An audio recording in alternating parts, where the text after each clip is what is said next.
papa moaesia papa oh jolly papa moaesia ahe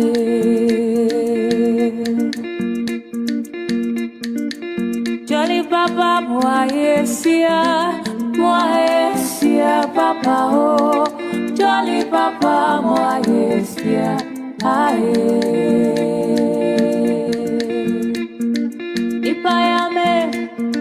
Ipayame mara medawasi ewada wachirami Ipayame mara medawasi medopa Tamuno te tamuno bo Obasi zizio Demeho meka oh Mi melo anio I say jana ludo I say you're at your phone Damn oh mega oh Kali papa moaesia papa oh Jolly papa moaesia ahe Jolly papa moaesia papa oh Jolly papa moaesia ahe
Let the universe bear witness to the sacred code.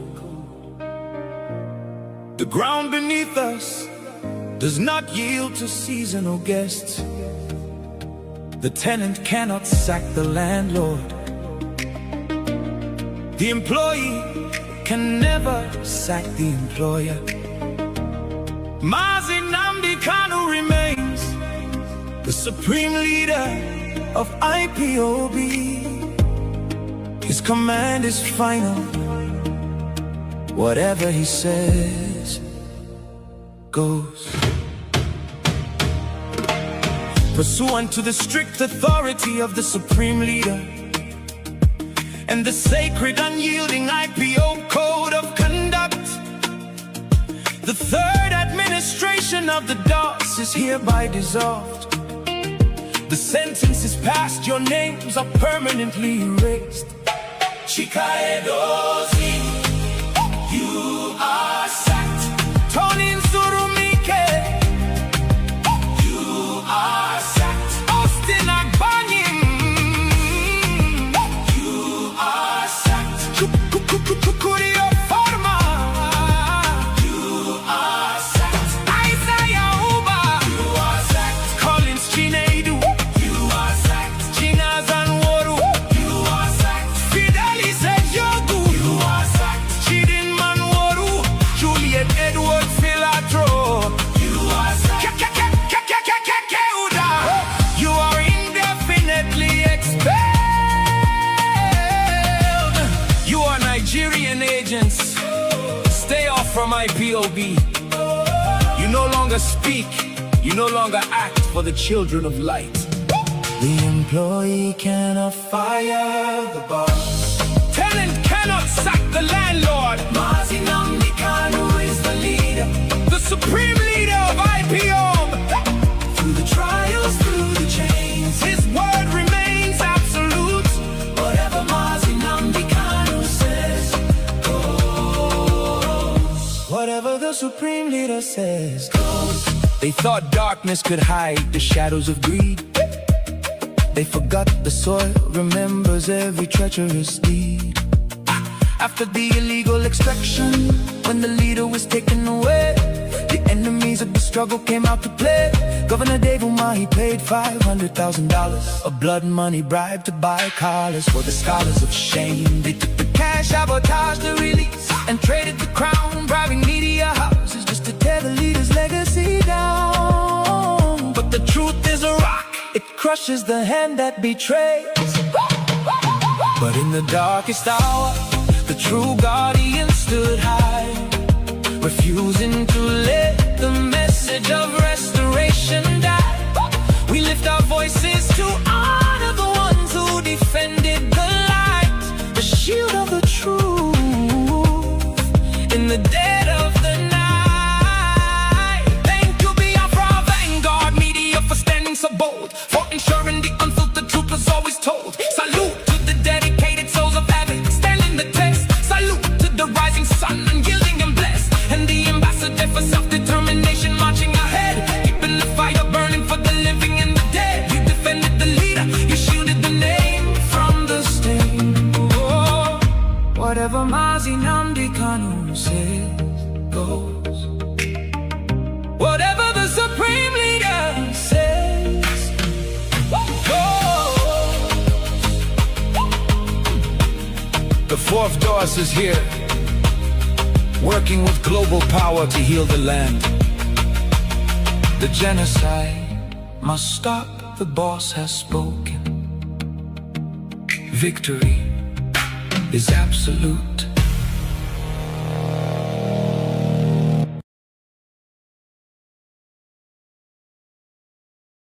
Of David from the book of Psalm chapter 7, and I will pray in English because a lot of people are listening all over the world. I mean, a lot, millions are listening all over the world, and I want them to follow our proceedings this very evening.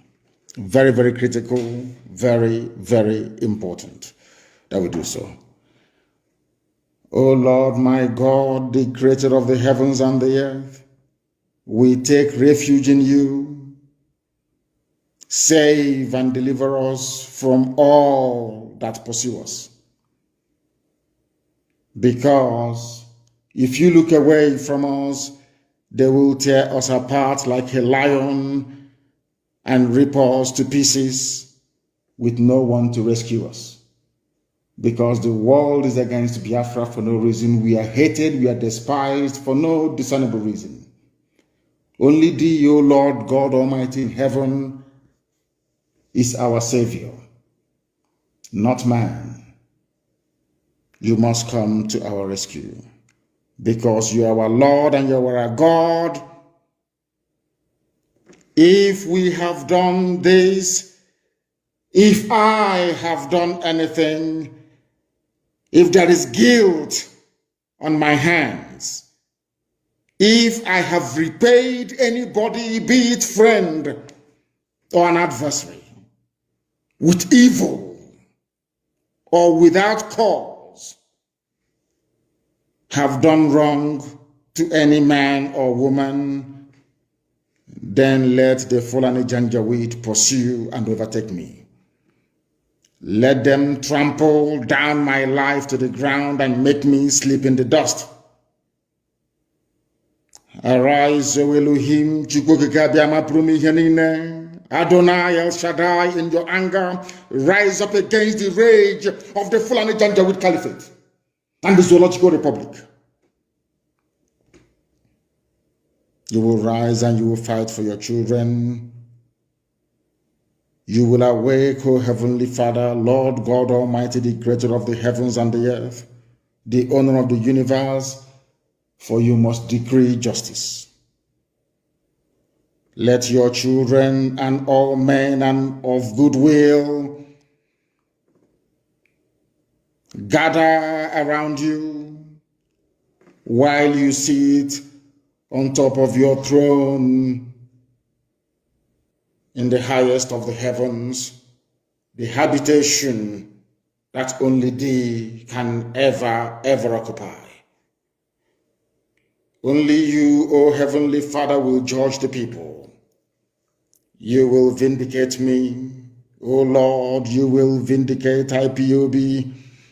You will vindicate your children of Biafra according to our righteousness, according to our integrity. O Most High, bring an end to the violence of the wicked. Bring an end to Fulani Janjaweed violence in our land.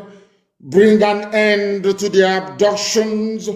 Bring an end to their kidnappings. Bring an end to their extrajudicial slaughter of the innocent. Bring an end to their forced conversion of Christians into Islam. Bring to an end their mediocrity. Bring to an end their senseless feudal rule. Bring to an end their evil and their deception.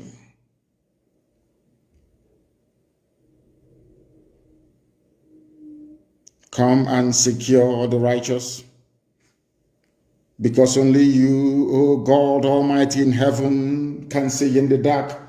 Only you know the hearts of men. You are our shield. We have nobody. Between 67 and 1970, the whole world ganged up and fought against your children. We did not steal anything from anybody. We did not go after anybody's possession nor inheritance. We were on our own in the land that you gave to our ancestors. They conspired, they connived, they colluded to kill us. Over 5 million people. We are dead at the end of it. You are our shield. We do not trust in any man or in any state. We trust only in thee, because you are God and you always save the upright at heart.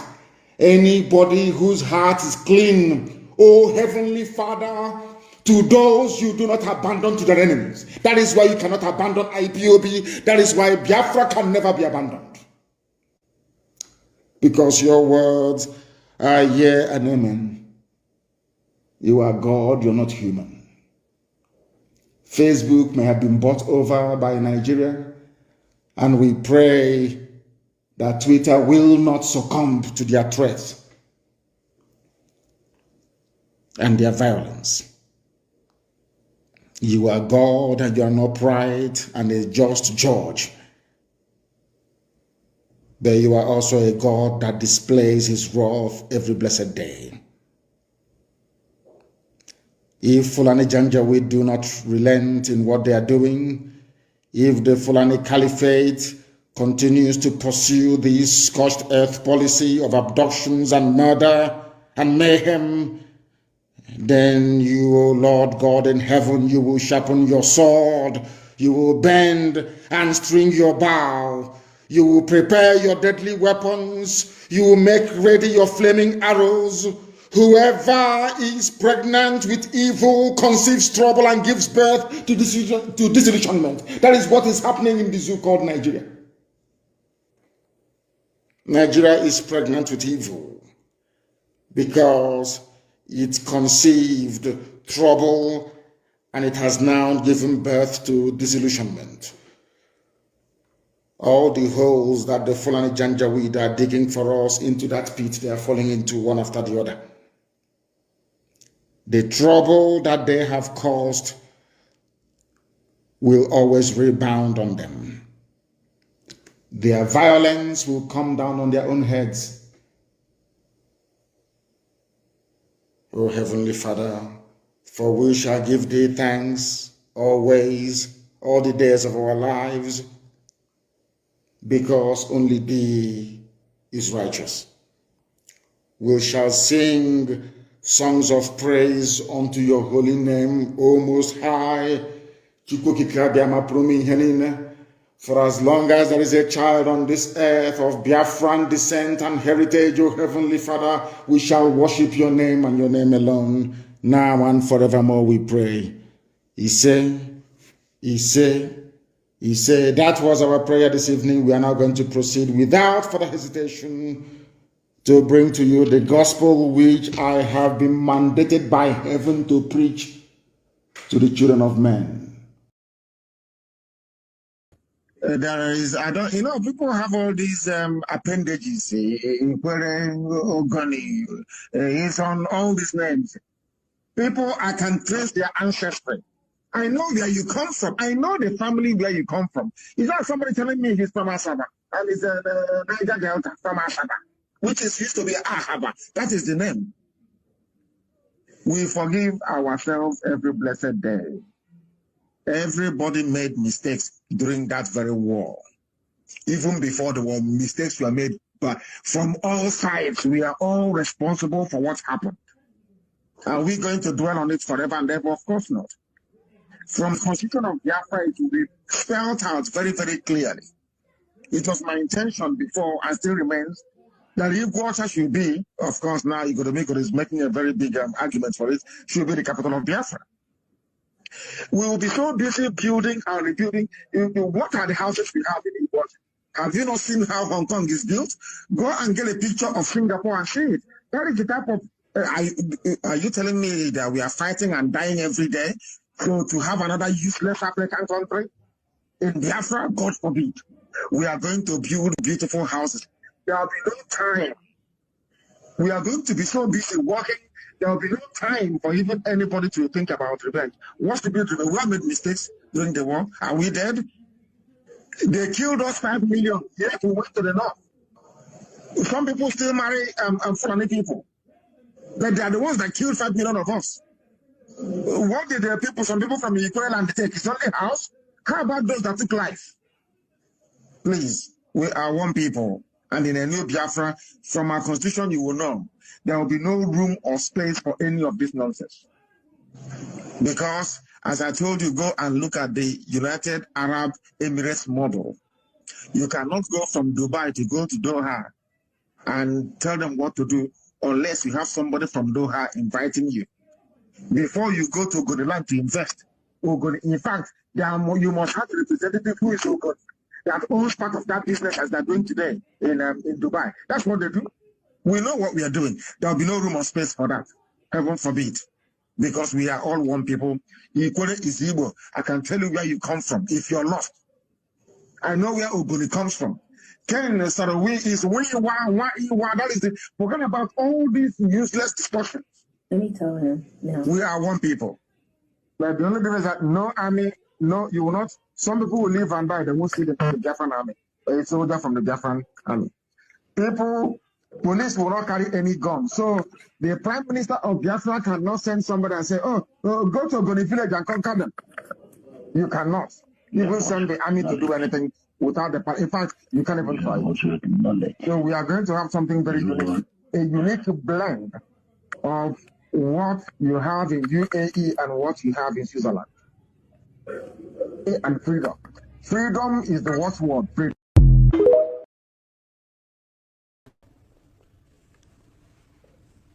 Simon, thanks so much for your time. Thank you. So much is riding on this election, especially for young people in Nigeria. They're desperate for change, is my view. Why are you so determined to undermine democracy?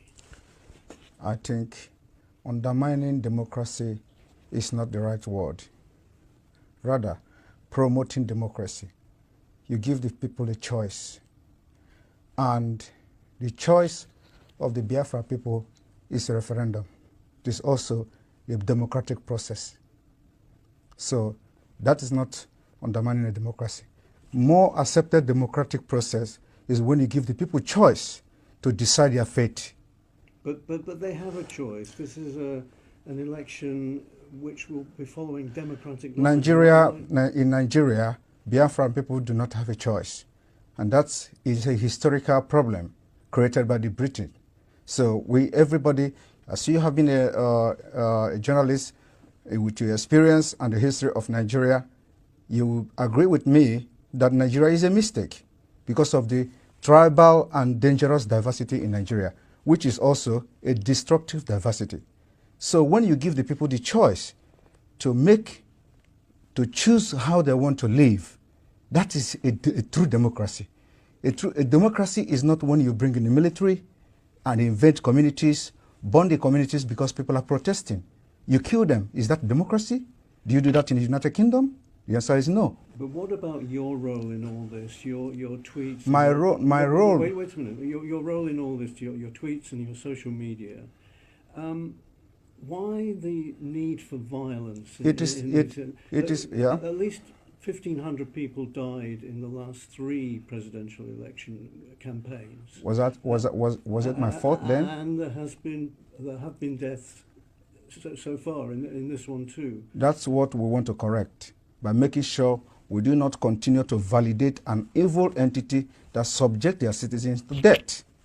So the only solution to this is to disintegrate this evil entity and allow people to make their choice so that they can develop and, practice politics in the best way possible, just like the Europeans here. So are you justifying the violence that comes from the kind of stuff that you... It is not, the violence is not about what I do.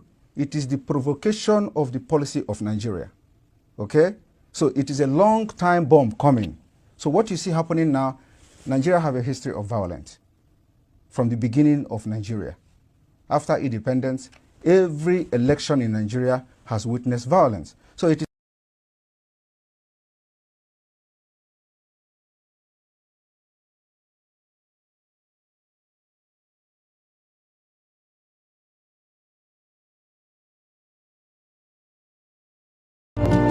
the very oldest language on the face of this very earth. Because I can say that from what I have just listened from you, it is just not ordinary. Very wonderful.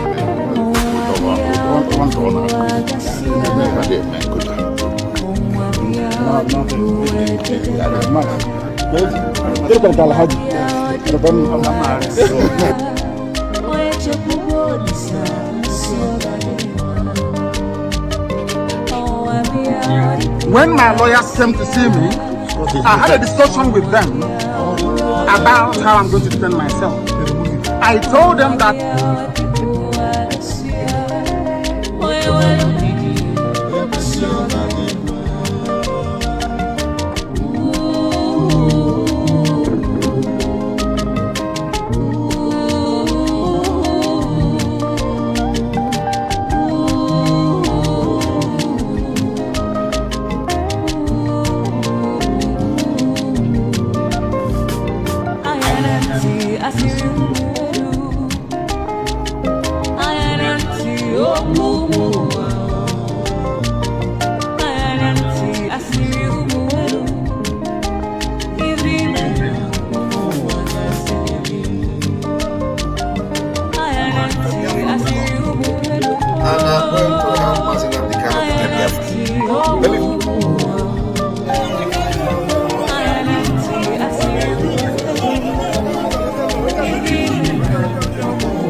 Welcome, welcome, welcome, welcome. Thank you for joining me on today's program, wherever you are joining from. I appreciate everyone that has connected to this program, wherever you are connecting from. Either you are joining me on Facebook, you're joining on TikTok, you're joining on YouTube, or you're watching me from X. Wherever you are watching this program from, I welcome you and I thank you for being part of this program. As you join us, kindly like and share the program. Like and share the program to family and friends. Share to our neighbors. Share to those who disagree with us. Never can tell. So that they can come and bring their superior arguments. Remember, in this platform, we do not come to this platform to instigate violence. We don't come here to preach hate. We do not come here to attack people or individuals. We don't come here to attack any race or religion. All we do in this platform is to promote the cause of Biafra. What we do in this platform is to present Biafra to the world as the only remedy to the failed state in Nigeria. Whether you agree with us or not, whether you agree with me or not, Nigeria is a failed state. All it takes is a sincere and serious investigation, and you will see it for yourself that Nigeria is a failed state. So wherever you are, as you join us in this platform, like and share the program. Whether you are watching on TikTok or on YouTube, where I'm hosting the program, like and share so that others can join us. Once you join us on the program, if they kick you out, try to find your way back. You know, we are having so many challenges in our platform where we are hosting the program. There are so many challenges, so many attacks coming right, left, and center. But that will not stop us from doing what we have to do. We will continue to preach our message. We will continue to do the best we can to see that our voice is heard. So I urge every one of you that have joined us on this platform today to kindly like the program, share the program, invite someone to join. Don't watch the program alone. Do not watch alone. Make sure you invite someone to join you to watch this program. Very important. So that we can spread this gospel, so that we can send this message across to those who need to hear us. It is very important. I welcome every one of you who have joined to this platform. I say, may Chukwu Okike continue to guide and protect you.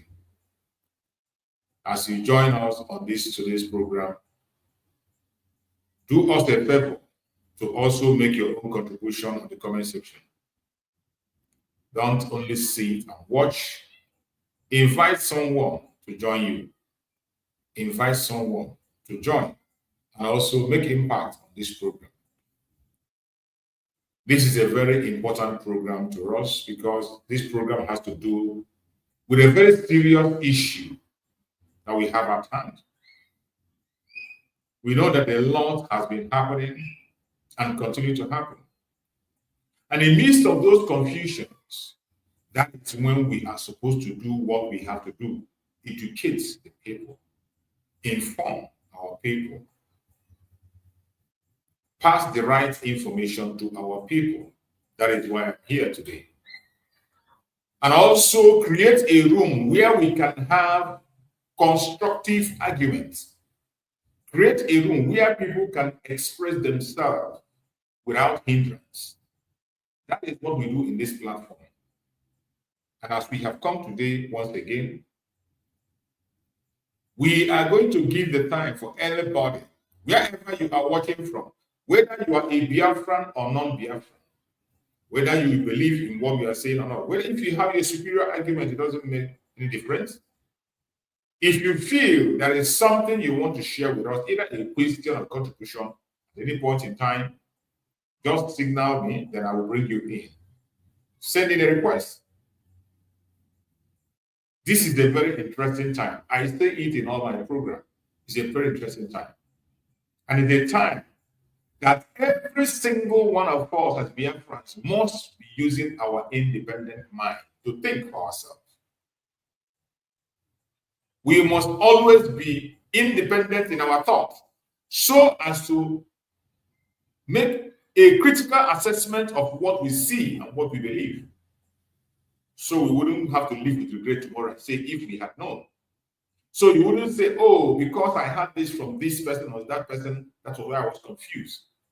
So you wouldn't be blaming someone else for something that you have done. Every one of us will be responsible for our actions. That is why you must investigate everything you hear and everything you see. My purpose of being in this platform every day is not to force you to believe anything. It's not to cajole you. It's not to confuse you nor force you into anything that you don't wish to go with. What I do here is to expand this discussion. What I do here is to allow you to see things from different perspectives. That is why before I start my program, I beg everyone that is watching, wherever you're watching, to please watch with an independent mind. Keep your group mindset aside for a minute. That's your group mindset. Keep it aside and come as an individual with an independent mind so that you can be able to digest every single thing we're about to say. Without an independent mind, you cannot understand it. You end up wasting your data. And at the end of the day, you won't get nothing. But when you come with your independent mind, even if you disagree with me, you can independently argue logically. Maybe I will learn from you.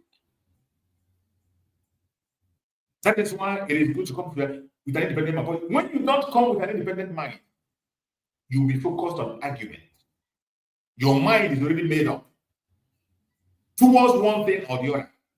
Even when what you are thinking about or what you are laying your hope on might not be the truth, might not be a fact, might not be verifiable. But yes, because of group mindset, simply because you got that information from your group, where you are being caged, where you cannot even ask critical questions, you believe it, and you come here with that mentality to waste your data, to create distraction to those who are seeking for answers. I beg you, as you join me in my broadcast, anytime, any day, please keep your group mindset aside. Maybe after the program, you can pick it up. But within the period you are watching my program, please drop your group mentality, keep it aside, so that you can be able to get information. And myself can equally be able to interact with you. Let us speak with an independent mind. You are entitled to your opinion. I am entitled to mine. Let's share those different opinions without hate, without any antagonism. Let's share that different opinion together. At the end of the day, disagreement will make us better. That's disagreement. That logical disagreement. That thing that you think that makes me different from you. By the time we talk about it sincerely, without hatred, without hostility, at the end of the day, we will come out better than we have ever been.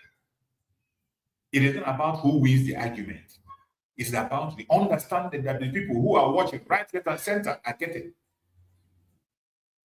So when you come with that mentality of winning an argument, you will get nothing. You waste your time. So once again, I welcome everyone that is joining me on this program, wherever you are joining from.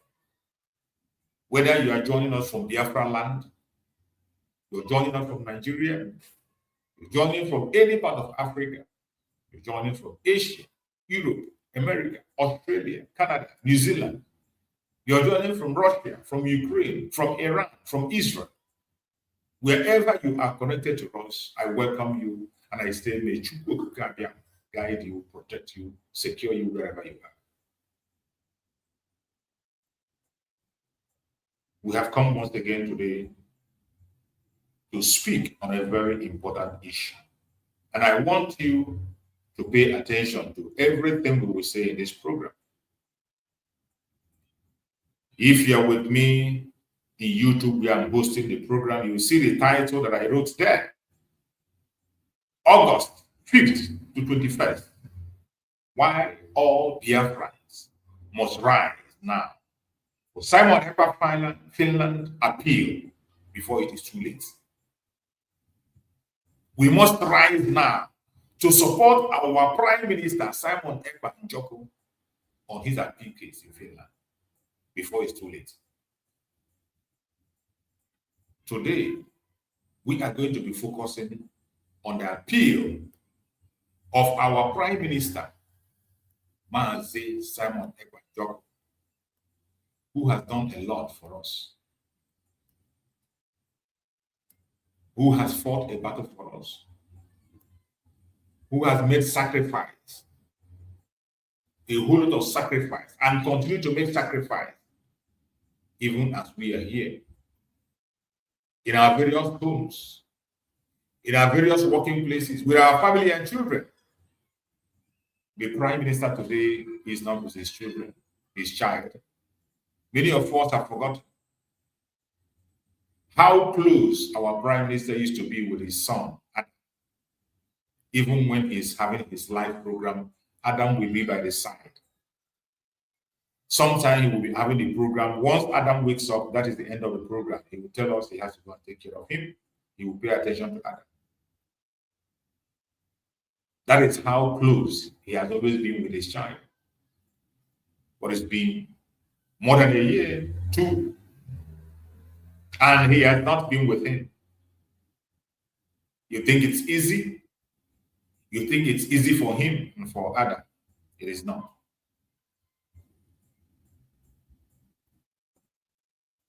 For many of us who are thinking that it's an easy task to be in detention and continue to fight for collective interest of the people, not your personal interest. If it were for something that concerns someone as an individual, your property, your business, and you're going in for it, it's a different issue. But when you are fighting for the collective interests of people, it is very important. And it has to be appreciated. So today, we are speaking on the need for all Biafrans. I say all Biafrans, regardless where you belong, regardless the group you are, regardless the title you give to yourself. The need for all Biafrans to prioritize the appeal of our Prime Minister, Simon Ekpa in Finland, that is going to commence from 5th to 21st of August.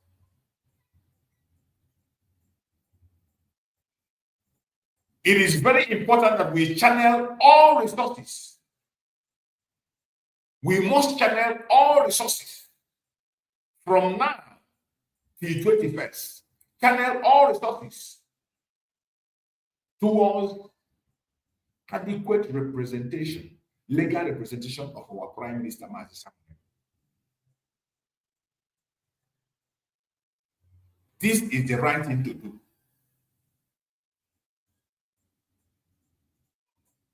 We have about 1 month to get around. This remaining 1 month, it is a must that we will channel all resources towards adequate legal representation of Mazi Simon. When I say all resources, both financial, both material, prayer-wise, emotional-wise, channel everything to our Prime Minister, Mazi Simon, as long as you're a genuine Biafran. I know there are people who are not genuine, and I'm not concerned about them. I'm not worried about them. Neither am I expecting that everybody is genuine. No? Those I'm talking to know themselves. There is the need for all Biafrans to prioritize the appeal of our Prime Minister, Mazi Simon Ekpa in Finland August 5th up until 21st, and channel resources towards adequate legal representation. That is what we are discussing today. And we are going to try as much as possible to talk about this issue. So I welcome every one of you, great Biafrans at home and across the world. Once again, I say good morning, good afternoon, good evening.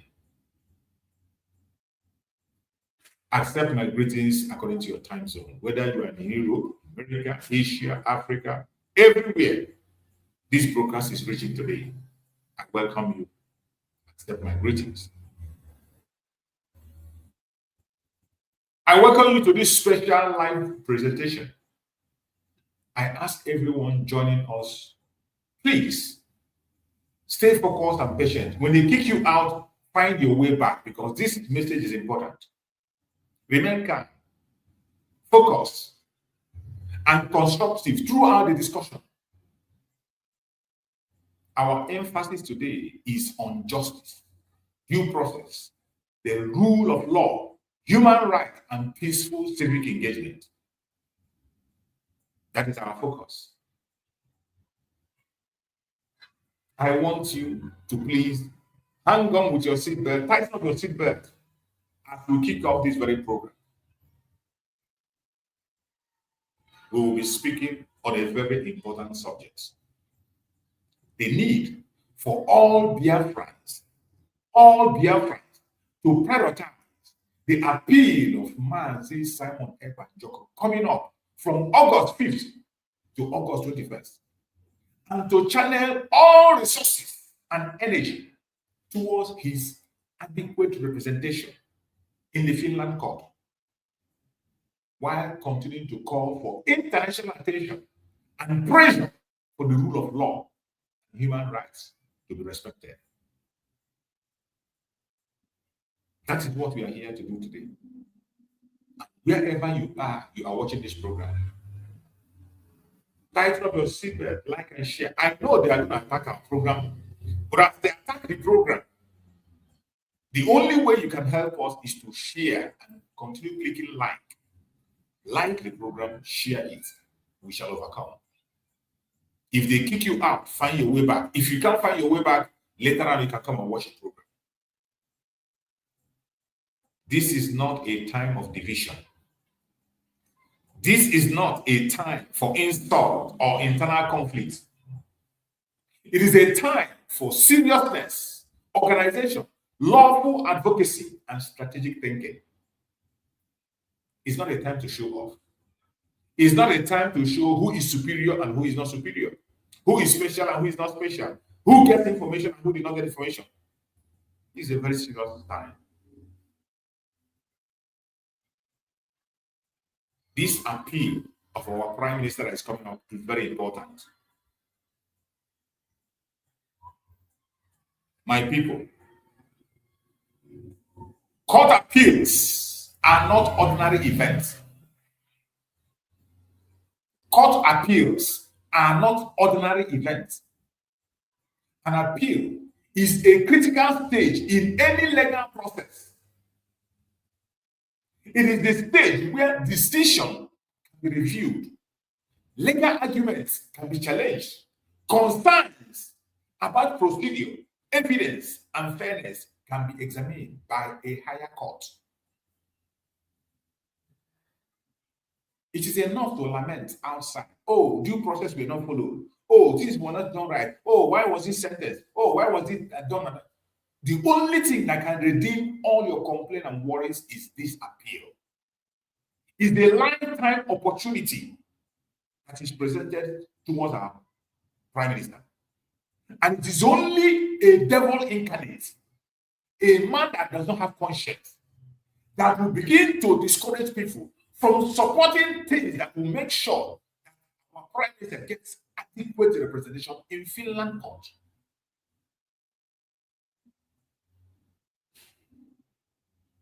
It is enough that you are not doing anything. But for you to become a confusion in such a critical moment, appeal, it doesn't always come all the time. It's a lifetime opportunity, either to save you or to marry you. or to make you disappear for life. It's not enough for you to cry online and shout, oh, why was he sentenced 6 years? Oh, why did they have to call him terrorist? Oh, why this, why that, why that? Oh, if you lament from today to tomorrow and there's no appeal granted, it's a waste of time. It's a waste of time. That is why at this point in time, we have just 1 month. We have 1 month space. Call it 1 month. In this 1 month, every single thing has to be channeled to our Prime Minister, Mazi Simon Ekpa, legal representation, to make sure that he's adequately represented. If you can get 1,000 lawyers, get. If you can get any connection, get. Whatever you know you can do from any angle, from any source, international and local, put them at work. Let it be that we have done our own side, and at the end of the day, the result becomes what it is. Let it be that we have done our own part. Not later you begin to regret, oh, had I known, if I had known, we would have done this, if I had known. You have a space of 1 month to make that decision. Every resources, financially, most especially financially, have to go to the legal representation of Mazi Simon Ekpa. Everything has to be on hold, except you're not genuine. More especially those that claim to be under Mazi Simon Ekpa. Those who claim to be under Mazi, you have no other program. You have no, if you are sincere, you have no other program in this 1 month. Any genuine, you have no other program in this 1 month except to pursue the adequate representation of Mazi Simon Ekpa. And you don't pursue it by coming online to gossip. You don't pursue it by coming online to confuse people. You don't do that by coming online to make noise. Proper and adequate action has to be taken. Some people have already started doing things. You must key in one angle. There is protest ahead.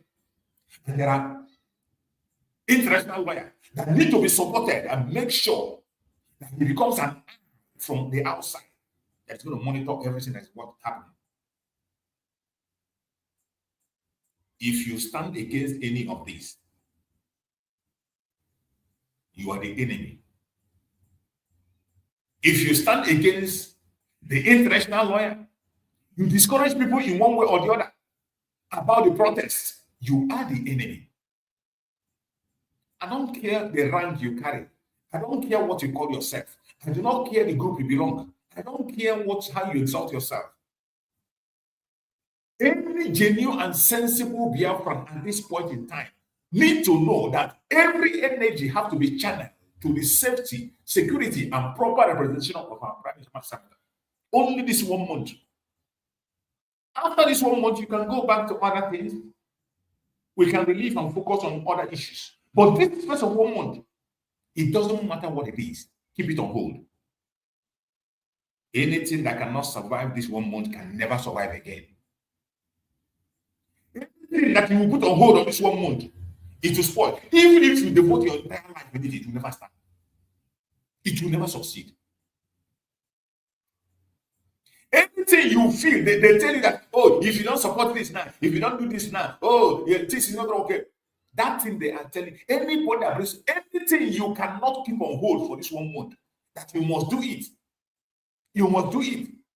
And because of that, you distract the support of Mazi Simon Ekpa for his proper representation. Anything that you cannot be able to spend, that it will spoil within this 1 month. If you like, devote your entire lifetime to that thing. It will never succeed. So the earlier you forget about that nonsense, the better for you.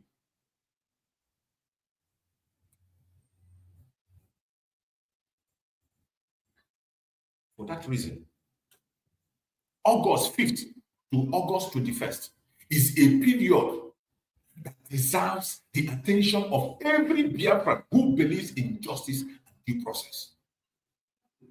I say every Biafran. It does not matter the group, including the IPOB under Mazi Simon Ekpa. including IPOB under Mazi Simon. Every one of them should focus, channel their energy in support, financial support, moral support, material support,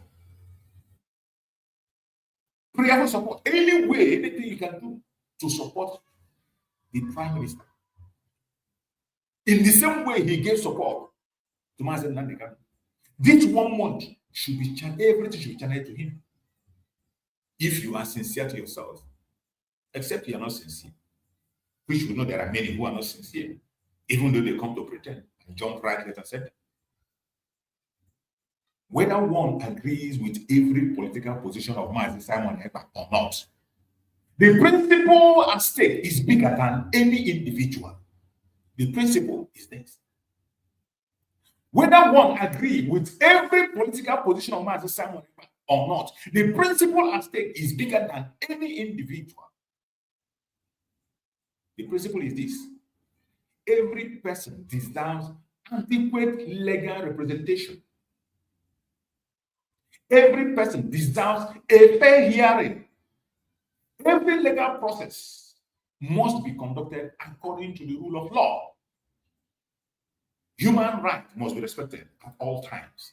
These are universal principles recognized by democratic societies around the world. And that is why you must not play with this period that we are in. This 1 month must be dedicated to Mazi Simon. It doesn't matter how you feel. It doesn't matter whether you agree or you don't agree. It doesn't matter whether you are aggrieved or not. There is danger in apathy for you to distract. The danger of apathy. One of the greatest mistakes any movement can make is to become passive during critical legal moments. The greatest mistake any movement can make is to become passive during critical legal moments. Like we have. This month we have before us is critical. Many people assume that lawyers will handle everything. But experience observes.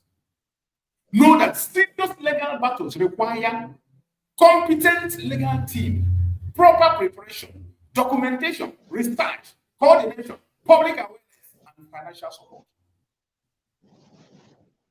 You can't run away from it, no matter how you try.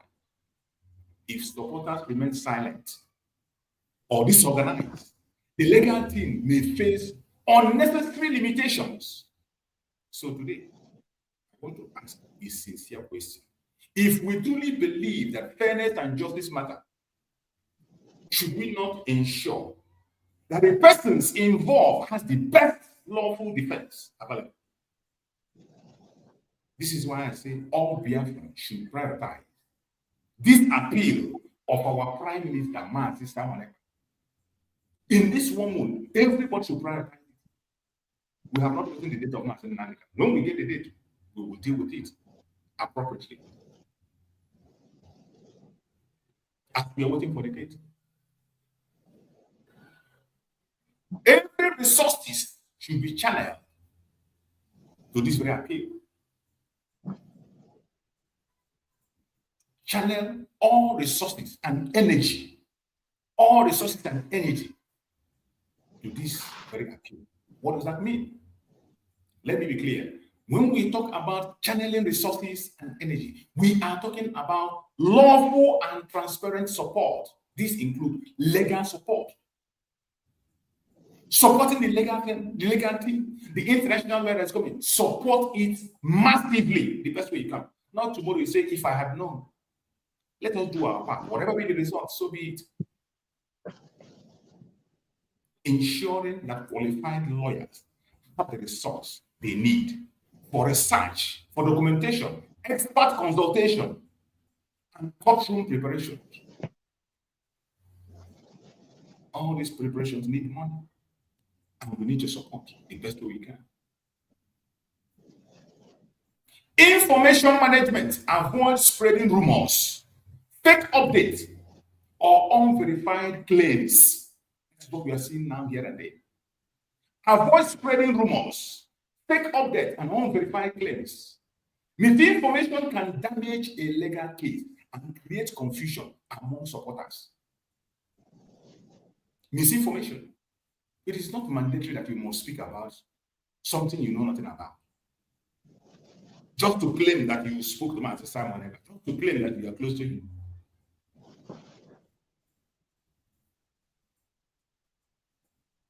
We must avoid spreading rumors, fake updates, and unverified claims, because misinformation can damage a legal case and create confusion among supporters, just like we have seen. Some people don't even know how to present information. They just want to say it simply because you have a platform where you can speak. Simply because you have a platform where you feel you can talk. You hear an information without verifying, without understanding the process. You come out and you begin to announce, discouraging Biafrans, discouraging those that are going to support in the protest and those that are supporting the legal team. Media awareness. Peacefully, we must create media awareness, drawing attention to the importance of fair legal proceedings through interview, articles, broadcasts, just as we are doing, and social media engagement. These are what we are supposed to be doing at this point in time. Human rights advocacy, engaging, recognizing human rights organizations, legal observers, and civil society groups to follow the proceedings and encourage transparency. Most importantly, unity of purpose. At this time, in this 1 month, we should avoid internal attack. This particular 1 month, everybody, more especially people that are under Mazi Simon Ekpa, avoid internal attack, personal rivalries, emotional distraction that weakens collective advocacy. Stop it. Take it away. This is what responsible support looks like. Maybe you don't know. I pray that some of us will wake up. I pray that we wake up. I can see my brother Chris there before I progress. My brother Christian, thank you so much for joining. Thank you so much, my brother Christian. I can see you there. Morning. You're welcome, my brother. Good to have you today. Yeah, I hope now my voice now put off my soul. That's just, I hope Nina, where? Yeah. Okay. Well, GCK, my dear brother, you are doing well, and like you're emphasizing, we are in a critical time now that we all must have to buckle up and assist in whichever way we can, to help. And yeah, because I wanted to, like, I don't know, for the Finland, the Finland government, what exactly, it doesn't seem to me, because the last time, that is some years back now, conclusion was made and sentencing was made too. Am I correct about that? When they gave him, I think it was like 2 or 3 years thereabout. And 6 years. Was it 6? Oh. Yeah. Okay, so and he has been there now. You have an idea how long he's been with them now? 3? Or 4? It's more than 2 years, going to 3 years now. Oh, it's going to 3 years. Okay. Okay, so but there's option of appeal, right? Which is coming up in August, huh? Yeah. Okay, it's a good thing, and like I said, the Finnish government, I don't know, should I say they choose the path of darkness, because everything that happens in that country, in the zoo, is enough for them to know. But freedom fighter who is only trying to protect his people hasn't done anything wrong, so simply hasn't done anything wrong. You can't accuse a person of any form of physical engagement or on the ground action of any sort, because you cannot be in Finland and be in the zoo at the same time or be in Biafra land. Yes, people will advocate, people will speak up, and to create awareness and to enlighten people and to organize to defend yourself. These are basic laws of human nature. So this whole thing, it just strikes me as just vindictiveness or international conspiracy that Finland engages in, and that's unfortunate. But in any case, we have to continue to push back, So that is what it's all about. But yeah, the one that sort of like troubled about, if I may use the word, is that of Onyendu Mazi Nnamdi Kanu. I don't know if you are aware of an Igbo businessman who came out to speak yesterday. That is a total enemy of the people of Biafra. You probably saw the video because he's going viral all over the place, right? Yeah, I did the program yesterday. I used it for my program yesterday. Oh, you okay? Well, okay, all right. So I think it was that yesterday that I saw it. I wasn't available to come in. So this is one of the things, because from day one I've always known that our prayer, effort, and everything that we have to do will be more concentrated. Not that others are not important, but more concentrated in the zoo, because that is a place where they have no regard for nothing, no rule of law, no human right, absolutely nothing. They can do anything, they can get away. But as far as the Western world is concerned, we know how it goes in the Western world. We know, without a doubt. So if for this guy to come out here yesterday and begin to give a green light, only Igbo, an Igbo person, giving a green light to the zoo government to go ahead and buy Onyendu Mazi Nnamdi Kanu for no reason, you just begin to wonder, what are they planning underground? And I just have to say that he happens to be the one that comes out and say it boldly, But in actuality, many of these evil criminal businessmen, like the Obi Kubanas of this world, and the guy from the airpiece, those ones, and the governors, the politicians, for the most part, is their mindset. That is what they have in mind. Exactly. That's their mindset. When the man said that thing and said it's the mindset of the Igbos, I was wondering the Igbos he's talking about. Well, he's talking about the evil, the dark criminal Igbo group. Not the 1% criminals that are there. That is what it's all about. The Soludos of this world, the Hopus of the mass of this world, is speaking their mind. But they are sometimes less than 1%, as a matter of fact. Because how can you tell me that a man whom, again, only advocate for the safety, for the protection of his people, self-defense, meanwhile, the lives of the Gumis of this world, who are visibly collaborating with the Boko, including the guy that founded Boko Haram, Ali Modu Sharif. He is the one responsible, one of the people solely responsible for the life, for the buy of hundreds and thousands of innocent Nigerians. He is one of the founders. In fact, he is the founder. Other people may have cohorted, but he is the founder. And for him to be walking around free and still holding public office in the country, and this guy, Chigozie something, whatever, is coming out to tell the zoo government that if they can just go ahead and buy Onyendu, for what reason? Now, so you discover that what happens, and that's one thing I'm happy about, and that is that the Biafran people, to an extent, they are able to read between the lines. Now, these are the set of people who don't want light to see, to shine, and to come out. They are people of darkness, and they prefer darkness. And this is why, you discover that for the majority of them, this 1% or less than 1%, They don't want truth.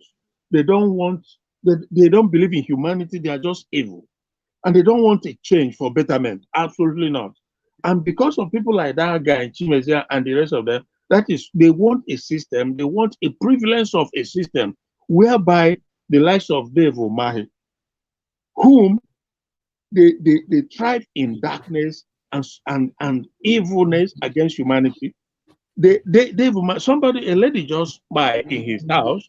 I don't know the circumstances that led to it, but anyhow, these things they do and they get away with it because when Onyendu, the likes of Mazuna and Kanu, they want to change a system whereby nobody should be above the law and nobody should be beneath the law. But these guys don't want that. They don't want that. They don't want fairness. They don't want level playing field. They just want that situation where they continue to try, where Umahi, because he's one of them. I was just making mention of the fact that these are people, is their mindset. He came out to speak. He's the one who came out to speak. But this is the mindset of Dave Umahi and the rest of them. They want to, and that is why they don't want transparency. They want a situation where the zoo has been from inception, where they can do anything and get away with it, and they can buy you and nothing will come out of it.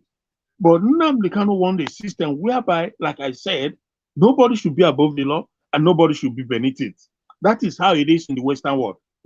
That's not to say that in Western world that they are perfect or they are not corruption or they are no evil. No, but there is a system in place where nobody is above the law and nobody is beneath the law. Because we saw Trump dragged to the court a couple of times before he was allowed to contest.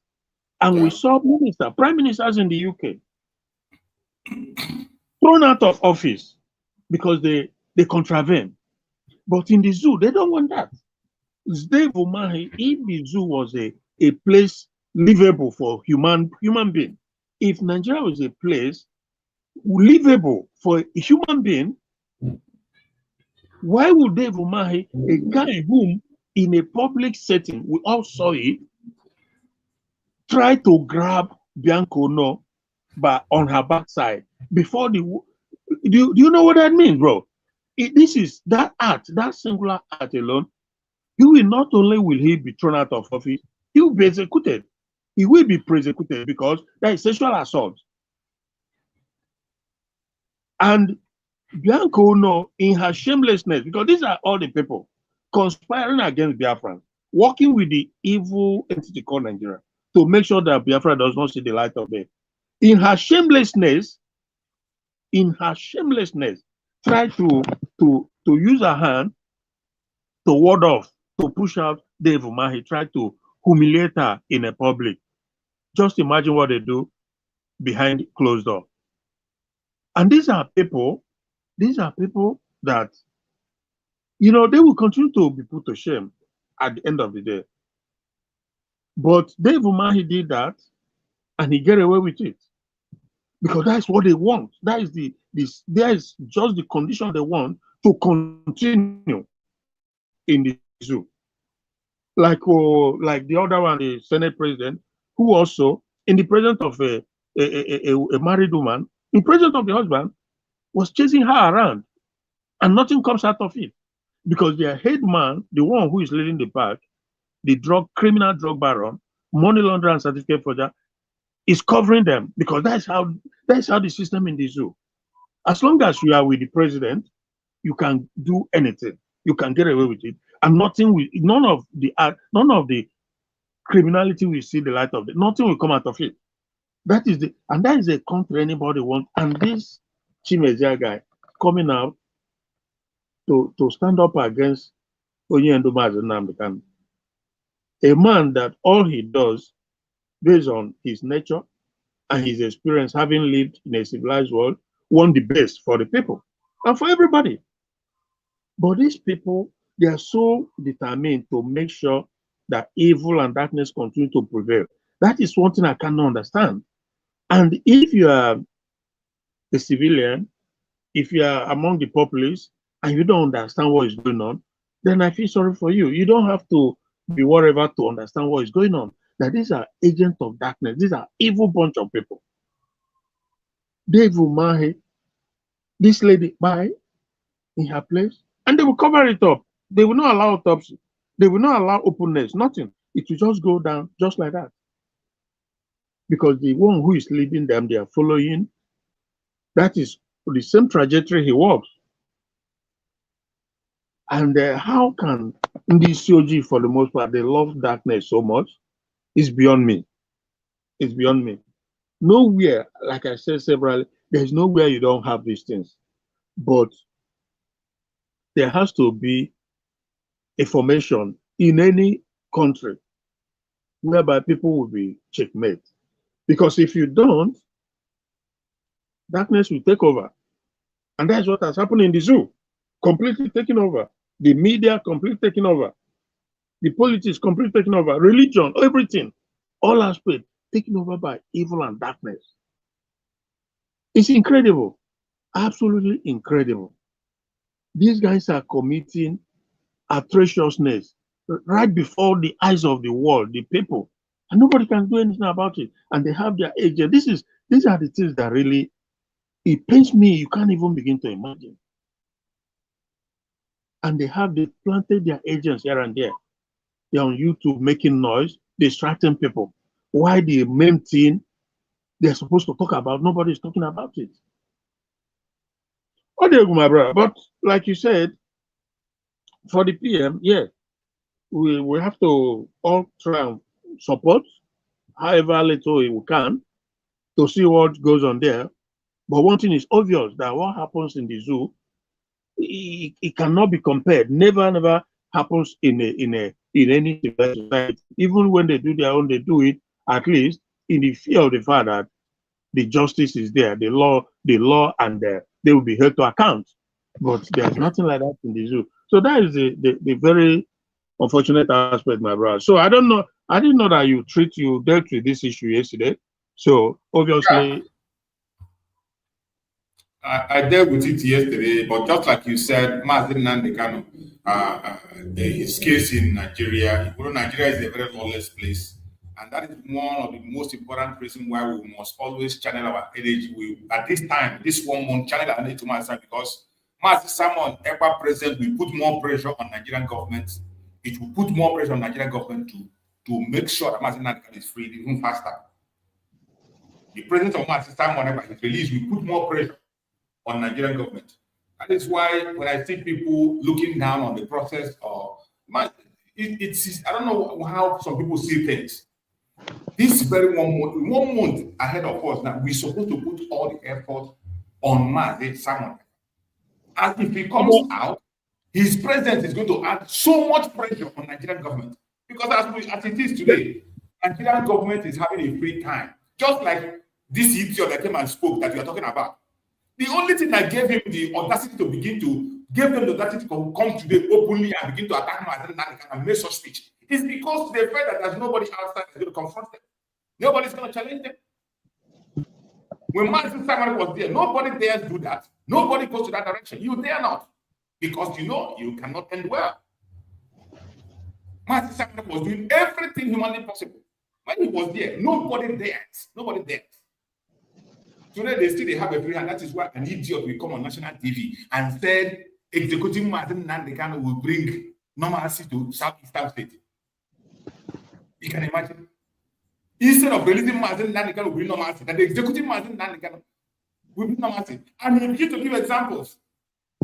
The kidnap of Mazi Nandekano, the arrest of Mazi Simon Ekpa, the sentence of Mazi Nandekano, and now he arrived. The death of Mazi Nandekano, that is going to bring normalcy. The only thing that gave him that audacity is because they have seen that there's no pressure, no more pressure coming anywhere to Nigeria. No more pressure. That is why the release of Mazi Nandekano is something that that everybody should have. The release of Mazi Simon Ekpa is something that every one of us must channel our energy. In this 1 month, we must dedicate everything, dedicate everything, both financially, prayerfully, materially, morally, to that very cause. At least we have a date for him. Mazi Nandekano, we have not yet gotten his date of appeal. He has filed appeal up till now. They have not responded. The government has not responded. So channeling our energy towards this 1 month ahead of us is very important. Whichever washroom group you belong, this is not time of sentiment. I belong here, I am here, I am here, I am this, I am that. Including the IPOB under Mazi Simon Ekpa, everybody should come together, channel our energy, put that pressure and focus. Make sure that what needs to be done will be done. If at the end of the day, whatever becomes the result, at least we know we have done our own part. That was why on Sunday, when the group of Brigi had a meeting on Sunday, when they were giving the update about Mazi Simon Ekpa's case, I was there. And I'm going to play the extract of that program because the person that conducted the program, Professor Okoma gave a critical update on the case of Mazi Simon Ekpa that's coming up. And I'm going to play it so that we can be able to listen and hear how the preparation is going and what needs to be done.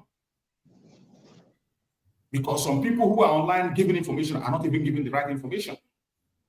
Some of them are just busy looking for position, looking for praises. Let them say, I'm the one that said it, or you're not the one that said it. I'm the one that is close. You are not close. You are far away. Everybody's looking for personal gratification. And you are leaving the right information. Some of them will get the information. The way they will pass it will be in a discouraging way that people, it will even discourage people from doing what they're supposed to do to support the release of Mazi Simon. It is sad. Let's listen to that program. I think I know that Procris said you were not there. You didn't hear about it. I know you didn't get the information of that. I forgot to send you the link when it was happening. So let me play the extract of the response that was made there by the leader of the brigade there who conducted the program. Okay. By Minister of Foreign Affairs, Honorable Dr. Bryson Okoma. Dr. Bryson, over to you, please. Thank you very much, Honorable Obi, and let me just say thanks to Truth Survival. For the records, I haven't spoken with you before. I am blown away by what you had to say. I would rather say that you have already said everything that I'm supposed to say. So just like you said, Biafrans have are smart to see what's going on. So from where you are seeing things and seeing it correctly. So I salute the wisdom you have. Again, for the records, I haven't spoken with you before, but there are people in certain places that would think that I have been having underground meeting with you. So that's why it's important to point that out. I want to say special thanks to our Prime Minister. As Truth Survival pointed out, he has given everything for our freedom.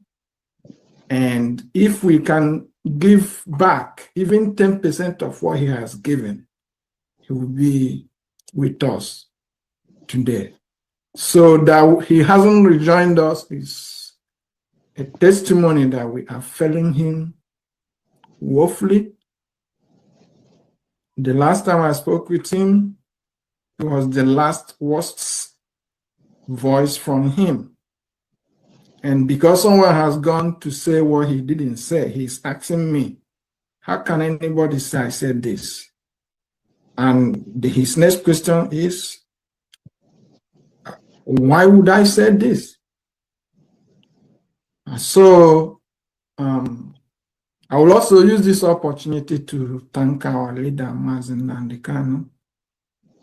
If there is anything our leader wanted more than anything else, is for us to work together, because he knows that when we work together, we are able to achieve more. If we are divided, the things we can achieve are also divided. So it's his wish for all of us to be working together. But even if we can work together, let us not come out on social media to antagonize ourselves. These are his instructions and wishes. Work together, but if you cannot work together, don't do this infighting. It doesn't make us appear serious. It doesn't promote our cause. It just counterproductive. So with this said, I will also say special thanks to our homeland government and the agencies working day and night to protect our homeland.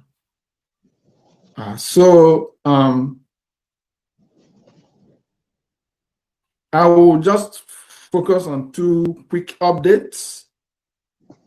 After that, if there is anybody that wants or that has any specific question, I can answer and then answer in a way that we don't say things inappropriately.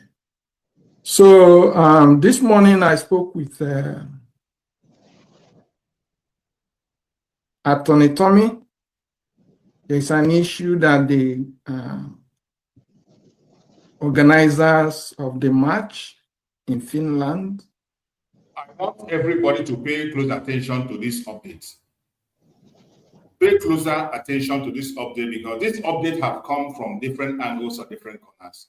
For some people, just for one reason or the other, their presentation is different, either to create confusion or to draw a different narrative that I do not know why they are doing so. So let us get this information straight the way it is. This update about Mazi Simon Ekpa in Finland, his case, and so many other things. Information from his lawyer, Finland lawyer. This morning I spoke with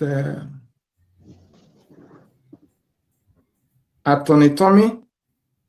There's an issue that the organizers of the march in Finland wanted me to check with him. And when I did, he offered his thoughts. The central issue is the rally that is coming up on August 4 in Lahti, Finland.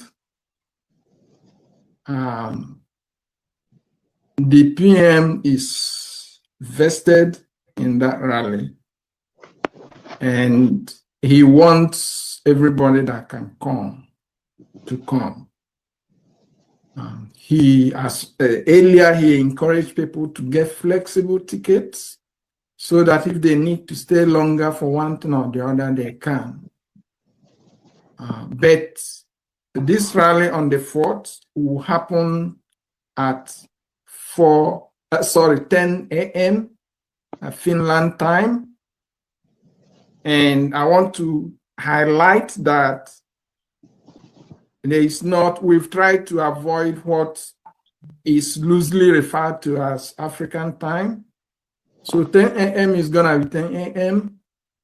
If you want to be part of the rally, you have to be there by 10 a.m. If you come at 11 or at 12, people would have moved, because from the market square in Lahti will march to the courthouse. So we want to do a peaceful rally. The attorney said people should not come to say Simon is innocent, release Simon. He said we can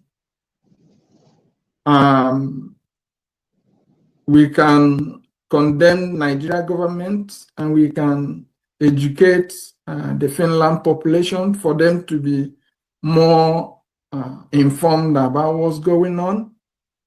The attorney feels that given the way the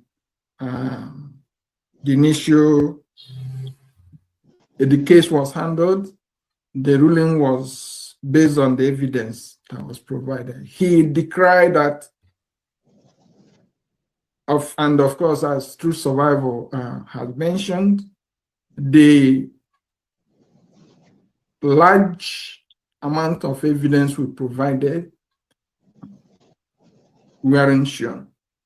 So because of that defect, the case wasn't resolved in our favor. If I hear him right, did he say that people in the matching process shouldn't say that he's innocent? Is that what he said? Yeah, that's. I even wanted to post it on that side so that we can discuss on that, because I know that is where anybody that is watching closely must always pay attention to that. When he said this, he said that even when we were having a meeting, when he said that people asked so many questions, he equally answered it. That instruction was coming from the lawyer of Mazi, Finland lawyer, a Finland lawyer of Mazi Simon. And he said that when we come for the rally, people should not be shouting or speaking against Finland government or say Mazi Simon Ekpa is innocent, release him. That means attack on Finland government and their judicial system. And instead, people should focus on Nigerian government and their human rights abuse on the people, on Biafran people, on Mazi Simon Ekpa, their illegality and all whatnot. Because Finland has passed through their own process and they were able to convince him to that level. So when we begin to shout that Mazi Simon Ekpa is innocent, it should be counterproductive to the lawyer. And when you say that, what came to my mind is that when we were talking about international lawyer to touchlight the case of Mazi Simon Ekpa and how Simon Ekpa was jailed, when you speak about international, people will say it is not necessary. It is not necessary. And I always tell people, when you are having a case like the case of Mazi Simon Ekpa, that is a case between you and the government. They own the court. They own the law. Like in Finland, that claim to be a human rights country and whatever. So they want to make sure that their things are perfect. They want to represent their country as a perfect country. The only way you can checkmate them is through external force, an international eye that will be watching them, either through the United Nations, through the AU, or through the United States. Once they see that somebody is touchlighting from outside, there is nothing that will stop them from obeying that international law because they know it will dent their image. Bro. But when there is no touchlight from outside, they can get you and make you abide by their own and cover things up within themselves. That's what you can do about it. But my brother, that aspect of not saying that he's innocent, just for me, it doesn't make sense to me one bit, because we know that he's innocent. And besides, if the Finnish government, for whatever reason, decides to jail a person, well, it's their prerogative, it's their country. But it's also our prerogative to proclaim that our PM is an innocent person. Because if he's not innocent, then why are we trying to appeal? What are we trying to prove then? So my point is, again, I'm not the lawyer representing, and this lawyer who is making the suggestion is a Finnish lawyer, not international lawyer. The point. That is the key point I want you to hit. So the thing is, Finnish lawyer, just like they were telling us that you can't represent, no international lawyer can represent, and the whole thing is going to be done in Finnish. So these people will always protect the image of their country. No, but bro, this international lawyer is innocent. All these things. So long as a Finnish lawyer, they will always do things that's going to favor them. But for us as Biafrans and for the international community, he's an innocent man, and we have the right to proclaim that. We have the right to say it. So we cannot listen to a Finnish lawyer who is on the side of his own government, right? But the lawyer, but the lawyer is the one defending him. The lawyer said that it's going to be counterproductive. He says it's the international lawyer. The international lawyer. The international lawyer. No, not international lawyer. No, international lawyer is different. Not international lawyer. The Finnish lawyer is the one that is saying this, not the international lawyer. Yeah, so he cannot tell us that it will be counterproductive. Why? Because obviously he's representing, even though he is the government, the Finnish government assigned lawyer. So we don't have his trust. That's a fact. We don't have his own trust. It's the international lawyer that we can say, okay, beat our chest and say, yeah, we have his own trust. You're right. So for him, he's trying to represent the Finnish government.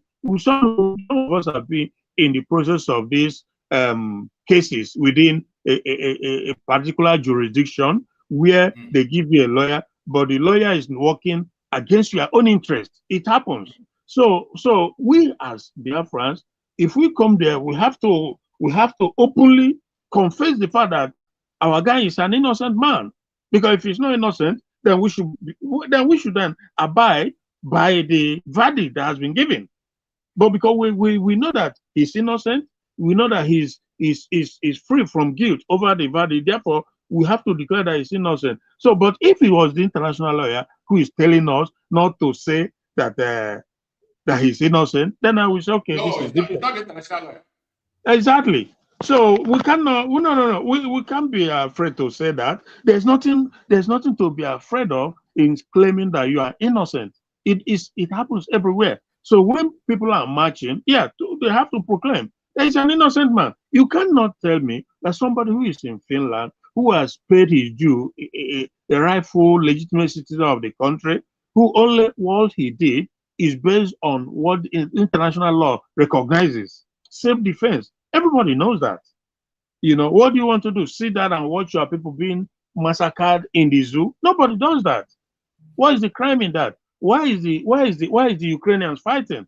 Why is the Finland supporting Ukraine to defend themselves? It's a clear cut, you know. So I just want to chip in that because I wasn't there on that very day when this thing took place. But now I'm hearing it. We can't follow that recommendation that we should, that it will be counterproductive. Therefore, we shouldn't say it. No, there's nothing like counterproductive. We have to let the Finnish government know that our PM is an innocent man, and he is. He is. Why is Finland supporting Ukraine? Because they want them to defend themselves. So why should us be an exemption? Why should ours be different then? That is something that every one of us have to understand how difficult and how they have been able to cage the case against Mazi Simon Ekpa, even how they arrived at his sentencing and all what. When you hear this kind of a thing, and this is a country where you cannot, no international law will represent Mazi Simon Ekpa in the court except you are practicing in Finland. So the only pressure that is going to come is from that international law through their foreign affairs minister, through the United Nations and the EU and the United States. He's not going to be in the court to represent. So when the man was reached for that advice and he gave that advice and say instead that in that protest people should educate the citizens. In the process of protest, you can educate the citizens about the illegalities in Nigeria and all whatnot. But we should not focus attention on saying, Mazi Simon is not innocent, that the Finland government jailed him on Thursday. Because of the judicial system and the way they are doing the judicial system, that they believe they have passed the process and they passed those processes before they jail him. That until that is now overturned, that in their law, in their system, that you can't be saying that against their government. My brother, I don't buy that because there's no way. How do you sensitize the Finnish citizens? He's telling you that is their system in Finland. This is not. It's not as if you are the one deciding. It's their system. Yeah, it's their system. It's their system, but you're not gonna abide by their system that is detrimental to your own point of view. So, but in any case, it doesn't matter whether you say it or you don't say it. They will come up with what they will come up with at the end of the day.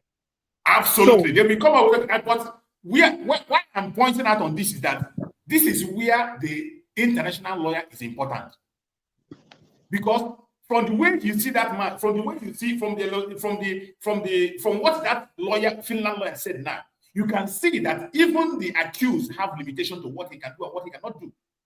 The only thing that can change the narrative now is an international pressure through an international lawyer. The Finnish lawyers. This was why they rejected. You can imagine the whole evidence that Mazi Simon presented. They could not admit anyone. Can you imagine that? Would that happen in the UK? When you fight a case, you bring everything, not just the evidence, but everything that will supersede your opponent. Because, like I just said, you have to ask them. It's a rhetorical question, more or less. Yeah, a rhetorical question. You have to ask this same Finnish court, why are you supporting the Ukrainians? You know, and why did you to kind of put up a defensive mechanism just to protect themselves. And why did you also, as Finland, Finnish government or Finnish people, why did you fought like hell to gain your own freedom from the? So you cannot. It's like you do as I say, not as I do. So obviously, these are some of the things that lawyers use to push their case across. Exactly. The man is the only fighting. person that can present this is you are saying now. Simon Ekpa is The fighting. only person that can put this you are saying now forward is the international lawyer. Yeah. But the people, the crowd that are coming to in solidarity have the right to chant. They have to chant. It doesn't take anything away to chant that our PM is an innocent man because they themselves, they know what freedom is all about. They've been there. They went through it. They fought and lost countless number of lives to gain their freedom. So why would you now deprive someone else from doing the same when you've done it in your own too? So this whole thing, it shouldn't be an issue, quite frankly. You have the right to chant that the man is an innocent man, and let the international lawyer put up his own point of view. And at the end, the chips will fall where it may, right? So obviously, though the Finnish lawyer, I don't think he's probably on the side of his people, his government now. But that doesn't mean he will be on the side of his people now. He must always be on the side of his people. So we cannot They always protect their country. Yeah.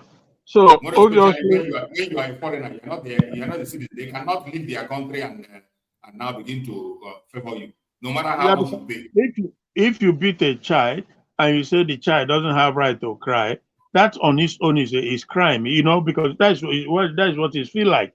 We know that they've gone through it, they did it themselves, when they wanted to be free. And even as we speak now, they are fighting with another country for them to be free too. So why then do you now say, oh, our own PM, you've unlawfully jailed him, and you don't want us to proclaim the fact that he's innocent? But if we do that, it wasn't the case. Rachus, just 1 minute. Let me take this call. Okay. So why I'm stressing this issue, why I'm stressing this very point, is because of some people who say that the international lawyer is not necessary. That is why I am stressing on this very point. Some people, when we are talking about making sure that Mazi Simon Ekpa is adequately represented by an international lawyer, some people say it's not important that you have Finnish lawyer. Finland lawyer is already there. There are lawyers there again. You can see the advice coming from the lawyer in Finland. That advice alone have told you and have shown you that there are limitations to what those Finland lawyers can do. There are limits to what they can say. There are limits to the area they can go. In their system, there are limits. The only way you can break the barrier and make sure that international laws are respected to the last is that international lawyer. For some of us, when we talk about international, some will tell it's not important. They say it's not important. It's not so much important. It's not so much important. Why some have lawyers? We have made preparation for life in Finland. Look at the advice of a Finland lawyer. Look at the advice. That is what I'm on that point. For a long time, we have been talking about getting an international lawyer. Thank God they have been able to provide one. Funding the man and make sure that he does his work very well, which is very much aware of. Liaising with the Foreign Affairs Minister of Finland, reaching out to the EU, reaching out to the United Nations and the United States to send in envoy and to touch lines and let them know that they are watching because they are signatory to international law. They are signatory to international law. When there is nobody monitoring them, every government can go away. They can get away with anything. Every government can get. This world we are living in is about interest. Even the United States is about interest. Once their interest is protected, they don't care about you anymore. You are hearing about human. Human rights is when their interest is protected. That is when your interest collide with theirs, then you think as if they are giving you that right. But when your interest is not with them, they are not going to give you that right. They will not. They will not. I am stressing this point for us to know the importance of having an international lawyer to touchlight the case and make sure that Mazi Simon Ekpa is adequately represented. Anybody that watch this program, once you get to that very point, that advice of the Finnish lawyer, For we that are independent, we have independent mind. We can think for ourselves. We know what we want. Nobody will be comfortable with that very advice.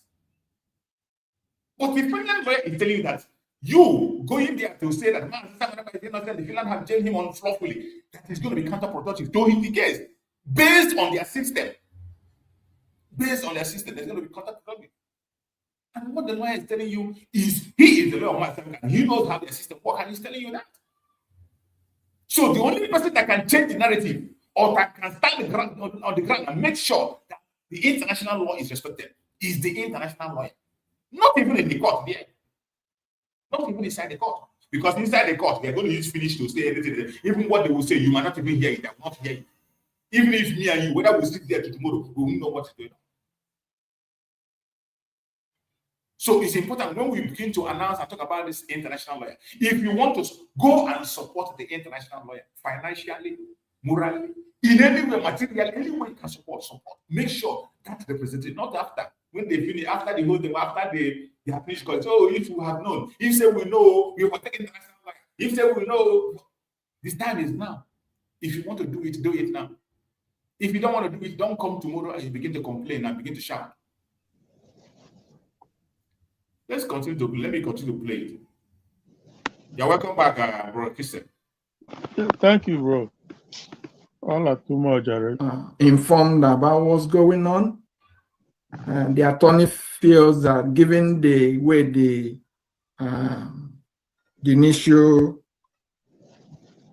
case was handled, the ruling was based on the evidence that was provided. He decried that,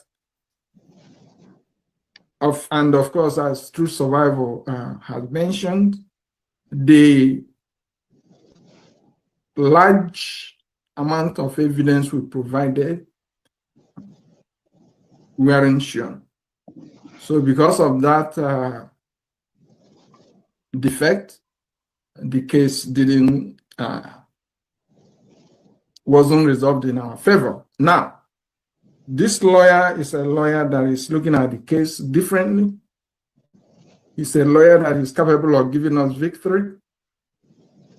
He's a lawyer that is capable of asking questions like, if there is no civil war, if there is no war, how do you explain 100,000 people killed under Buhari's 8 years? So with that kind of mindset, we have adequate representation in Finland. More so after we traveled to Finland and showed him our own perspective of this case. And Attorney Joe, Honorable Joe, also invoked some legal precedents from which to approach this case. It was really remarkable.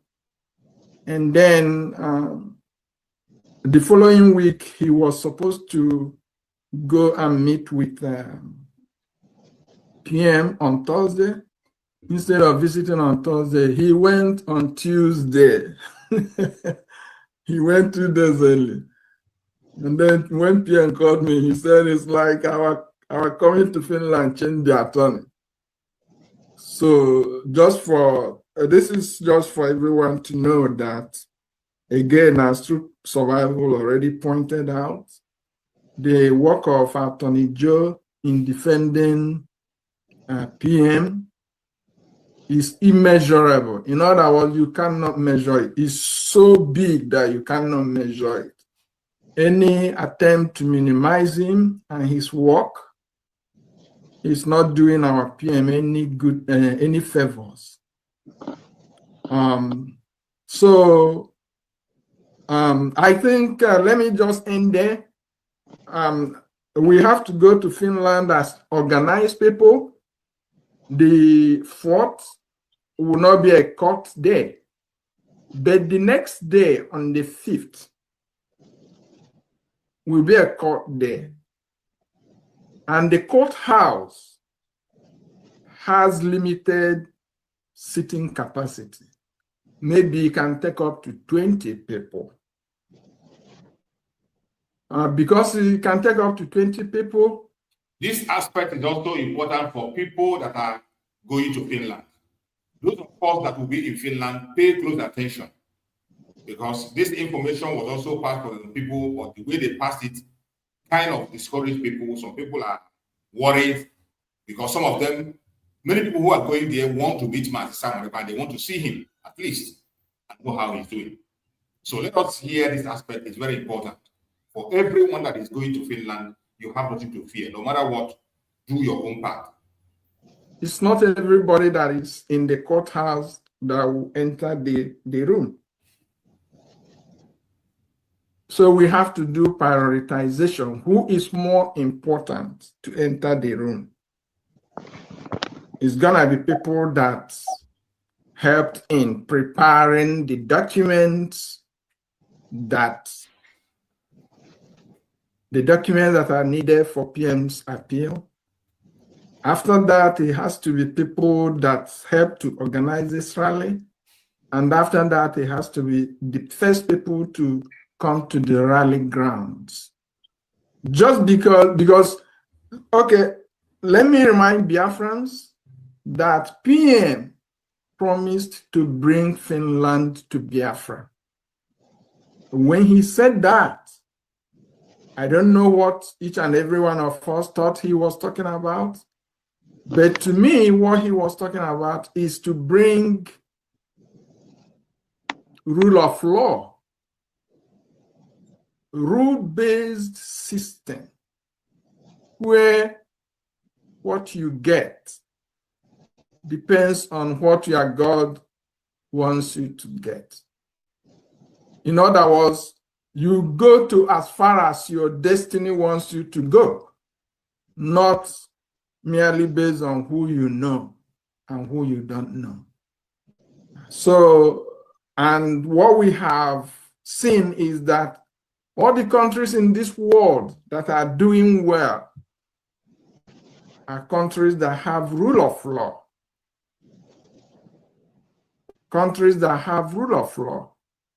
Whether you're talking about America, you guys know when Joe Biden's son was undergoing prosecution in the US. Even though he was the US president, he didn't stop it. So things happen in organized societies because they have system of rules and regulations which everybody must abide by. But when you have a system where, oh, if you look at that person's face, is somebody you know or somebody you don't know or you don't like, something else happens.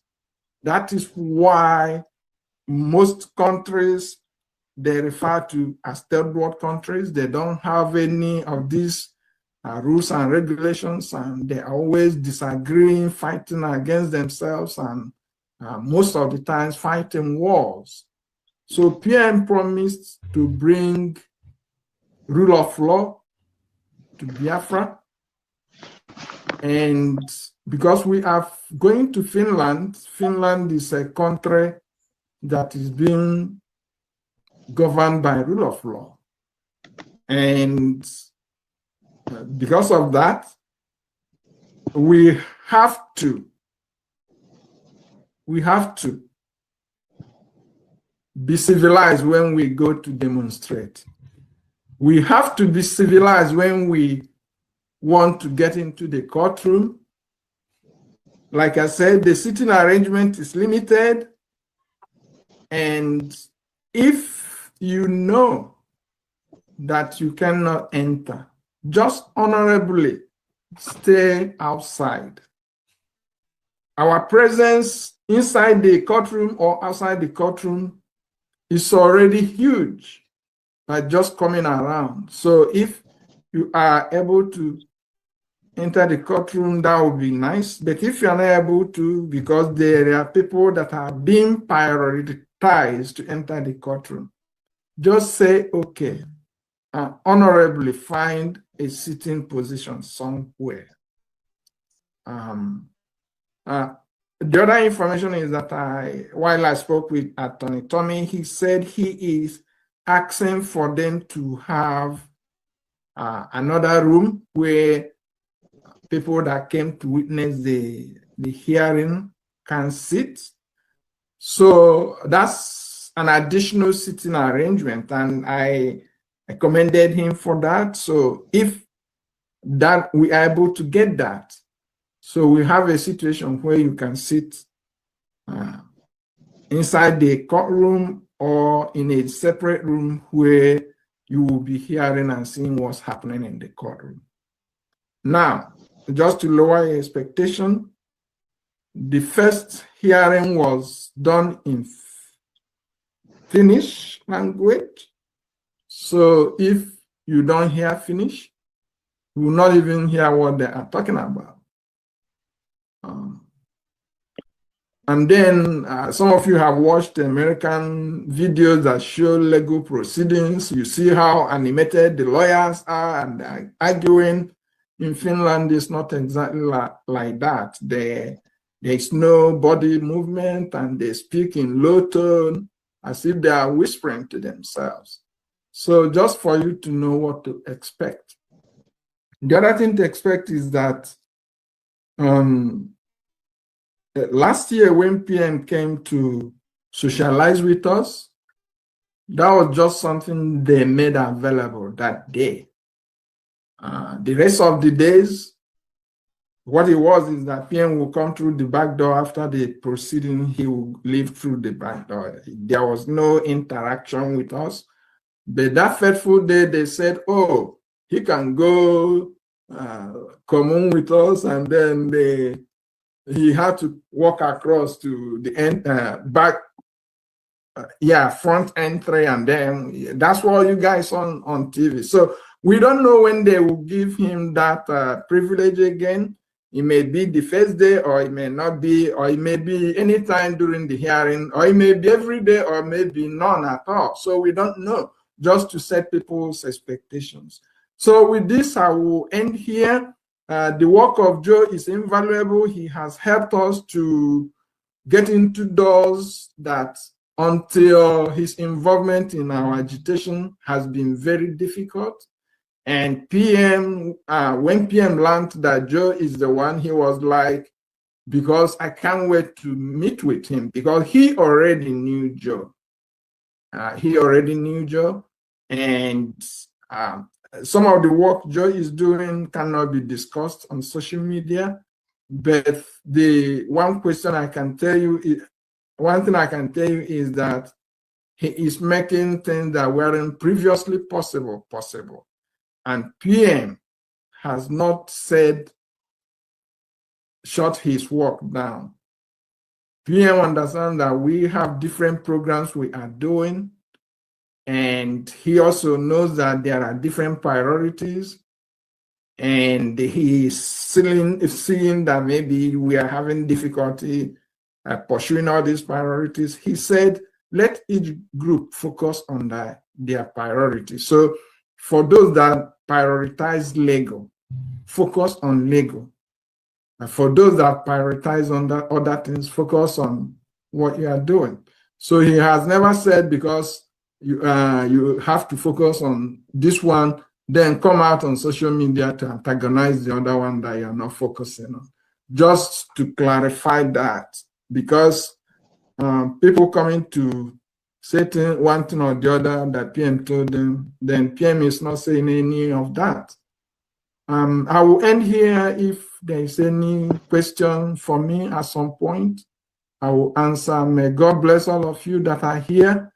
I cannot say everybody's name, but I am so grateful that people are eager to be behind our PM.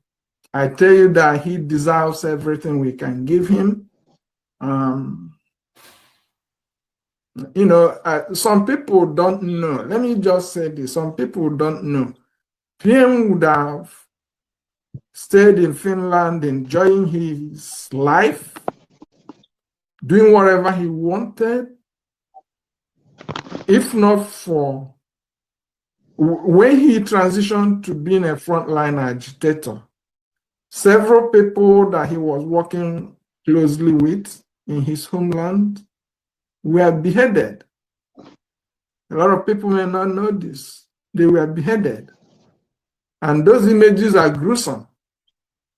The initial trial didn't see it, but I guarantee you that this appeal will be forced to look at it. Thank you. Thank you so much, Dr. Bryson. Thank you so much. God bless you for all you do. Yeah, thank you. You know, it takes a great heart to do all you do for the Biafran people. You know, in our agitation, we need as many as selfless Biafrans as you are. You and your family, you have given so much without asking for anything in return. Just what you ask is everyone to do the right thing. That's all. Nothing more, nothing less. Just do the right thing. All right. Yeah, that's all. That's all. That's all. Those are updates on Mazi Simon Ekpa court case. As I said, personally, I have taken it up to focus on that to make sure that Mazi Simon Ekpa is adequately represented. Seeing because of the drama we have seen in the past, because of what they have done in the past, it is not something that we can afford to say, oh, have we known again. It's not something we can say, oh, if we had known, we do it. Anything we can do, this is time for us to do it. This is time for us to do it. Everybody, whether you are IPOB, whether whatever title you give yourself, whether whatever you answer, all of us must rally around to see that something is done. That Mazi Simon Ekpa is adequately represented. Join the protest in Finland. If you can, join the protest in Finland. Be there in person. Some of you heard when he explained about the issue of people that can be able to make it to the court. That you didn't make it into the court doesn't make any difference. And there is the provision for another place where people are going to sit.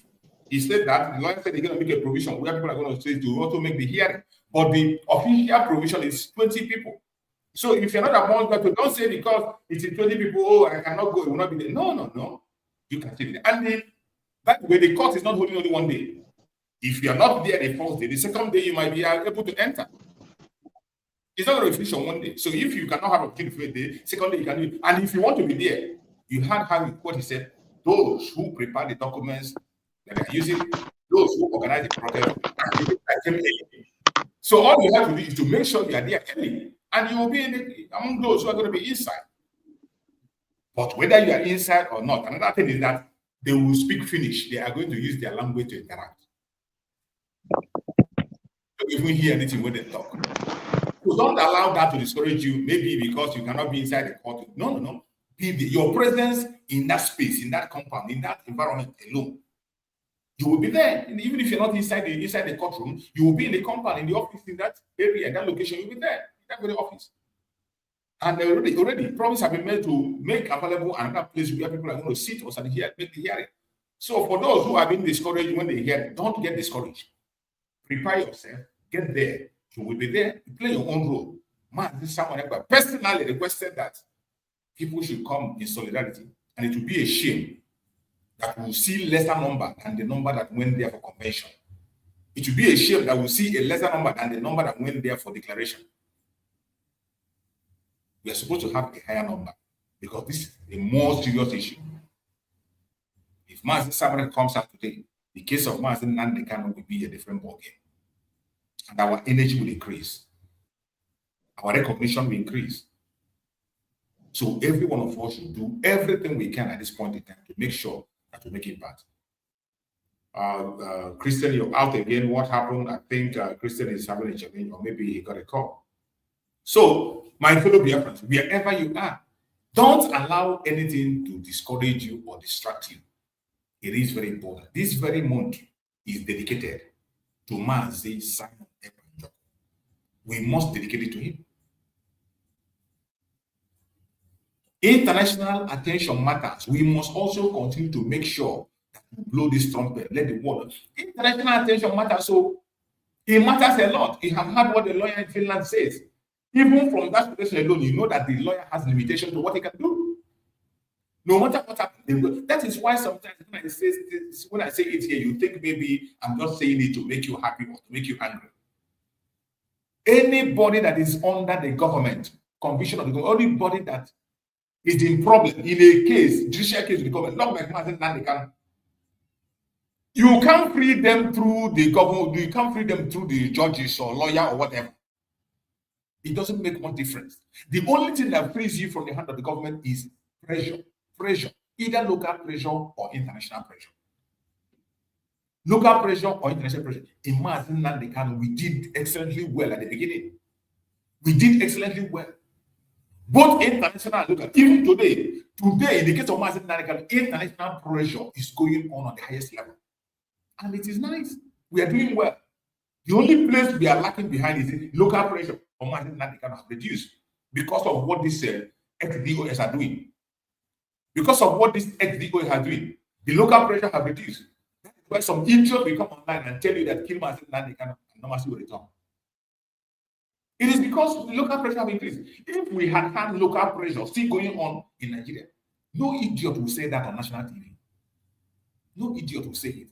But because national pressure have reduced, international pressure on the side of Mazi Simon is at the highest level and still going high. Likewise, in the case of Mazi Simon Ekpa, this very protest is important. That is our own internal pressure. That is whatever modality they give to us, we follow their modality. We follow the modality they give to us. But let the president here educate everybody you see around here and tell them what is going on. The evil of the zoological republic, the injustice. If possible, carry some of the video, take some of the video, open your phone and show them some of the gruesome videos of how they are killing their people, our people. You can have the video, have the images on your phone. Open your Facebook, open your platform and show them images of our people, okay, so that they can understand what Mazi Simon was fighting against. History has shown that international attention can encourage transparency and accountability in legal proceedings. When the global community is aware of a case, proceedings are more likely to carefully scrutinize. That is why international lawyer is important, more than important in the case of Mazi Simon Ekpa. Is more than important. You have heard what Professor Okoma have just said here.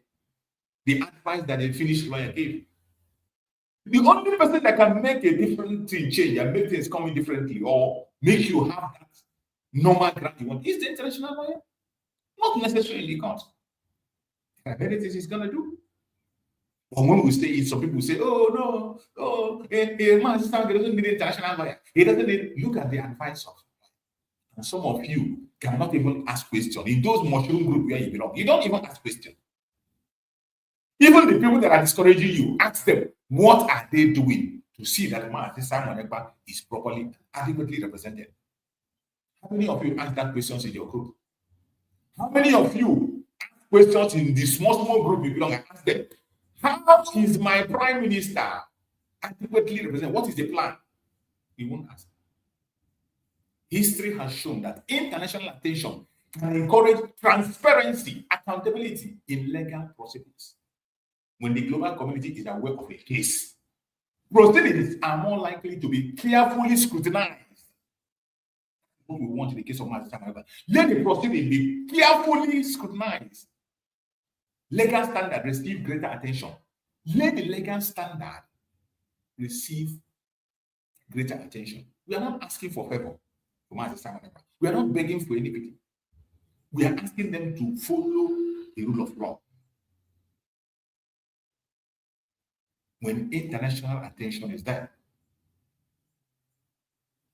concern about due process can be raised through proper diplomatic and human rights channels. This is what the international law will do. This is the work of the international law. Concern about due process can be raised through proper diplomatic and human rights channels. You don't understand, right? We are not asking for special treatment for Mazi Simon. We are asking for equal treatment under the law, the same way you treat a Finnish man, the same way you treat any other man. That's the way you treat him. Give him all his right. We are asking that internationally recognized standard of justice be respected. That's all we ask. Therefore, we call on all international human rights organizations, all legal associations, members of parliament in democratic countries, civil society groups, journalists, and independent observers to pay attention to the appeal proceeding and encourage full respect for the due process and human rights. That's what we are supposed to be advocating in all our social media platforms. Those who can walk, go to them and meet them. All this organization, you can go and approach them and tell them about it. Already we know Masanga is doing his own part. Dr. Masanga is also doing a very great job. He has written so many petitions. He has written so many articles on that. So those of us who still have access in various countries where we are, you can advocate to Mazi Simon Ekpa, so that international bodies, organizations can be able to know what is happening and touchlight what is going on in Finland. For Mazi Simon Ekpa to get adequate and proper recognition. The rule of law must be above politics. We cannot allow Finland and Nigeria to play politics with the rule of law. In the case of Mazi Simon Ekpa, we will not allow it. My brothers and sisters, the rule of law is tested most strongly in politically sensitive case like this one of Mazi Simon Ekpa. Rule of law is tested mostly strongly in politically sensitive cases, like in the case of Mazi Simon Ekpa, and also the case of Mazi Simon Ekpa. It is easy to speak about justice when a case is popular. The real test is whether legal rights are protected, even when opinions are divided. That is why we have to be advocating wherever you can. Don't keep silent. A society governed by rule of law must be guaranteed, regardless who is involved, access to counsel, adequate time and facility for defense, impartial judicial proceedings, and the protection of fundamental rights of our Prime Minister Mazi Simon is what we are advocating for. These protections are not favored. They are not favored. They are legal safeguards. And once we begin to treat legal safeguard as optional, everyone becomes vulnerable. That is why in your platform, share this very program. Share it. Let it go around to everybody. Don't watch it alone. Share it, including to our enemies, even those, anybody, even foreigners. Share it to them.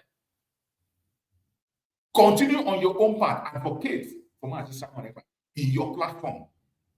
Write about his conditions, the rejection of his evidence against the accusers.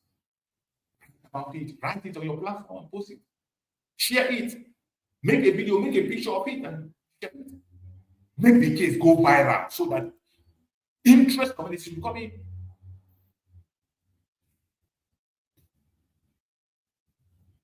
This message is for the Biafran youths, wherever you are.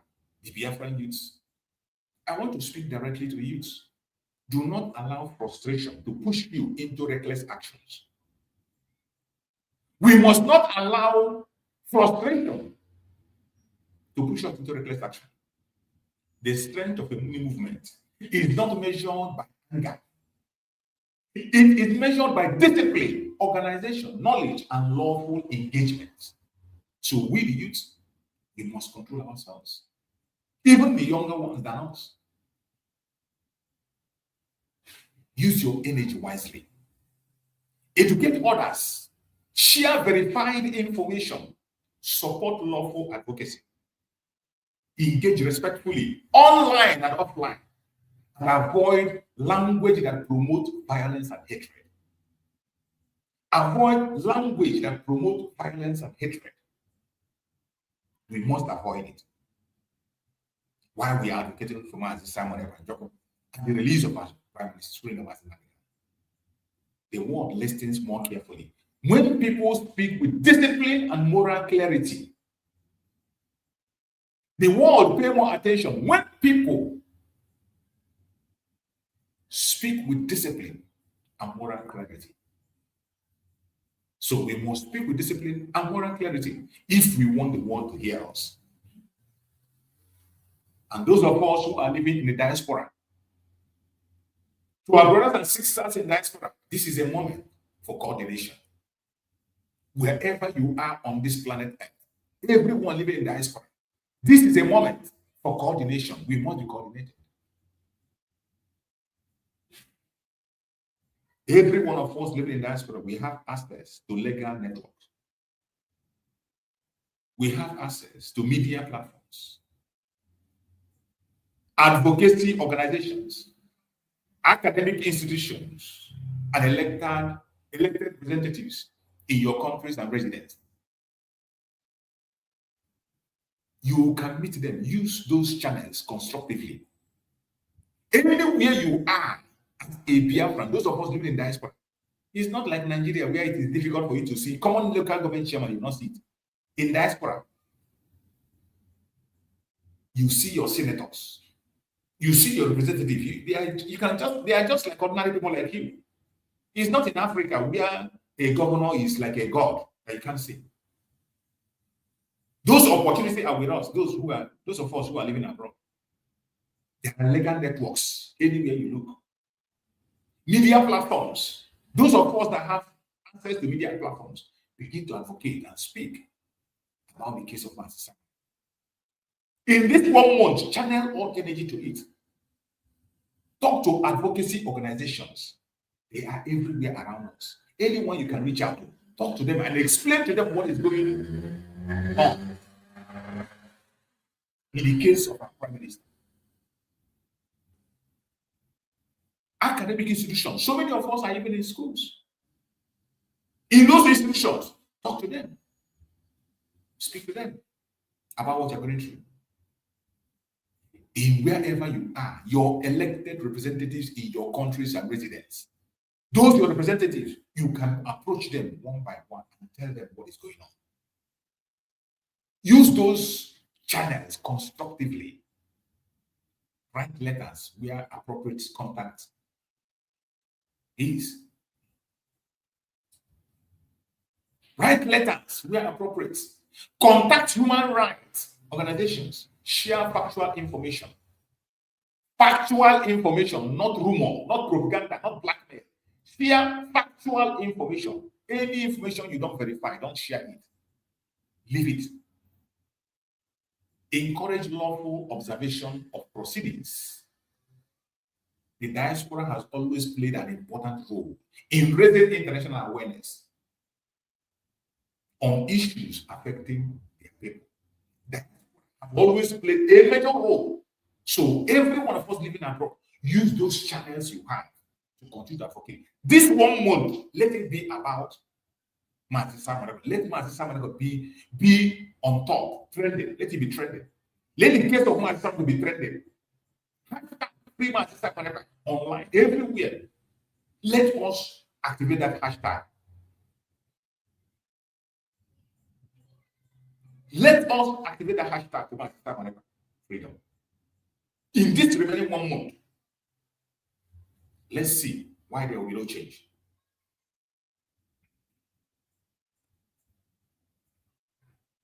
And equally, we are also sending a message to Finland authorities. We will send a message to Finland authorities. We also speak with respect to the authorities in Finland. Finland is internationally known for its democratic institutions and commitment to the rule of law. We therefore express the hope that the appeal proceeding will continue to reflect those values. Finland, we know they are on top in human rights. Their institutions are respected. They should not allow Nigeria to dent their image. They should not allow Nigeria to push them into denting their image. Nothing goes with Nigeria and come back the same. Nothing. Everything that attacks itself to Nigeria will never remain the same. So Finland, we are speaking to them respectfully. To the authorities in Finland, we speak respectfully. Finland is internationally known for its democratic institutions. That is true. And commitment to rule of law, we have not. But they should not allow Nigeria to change that.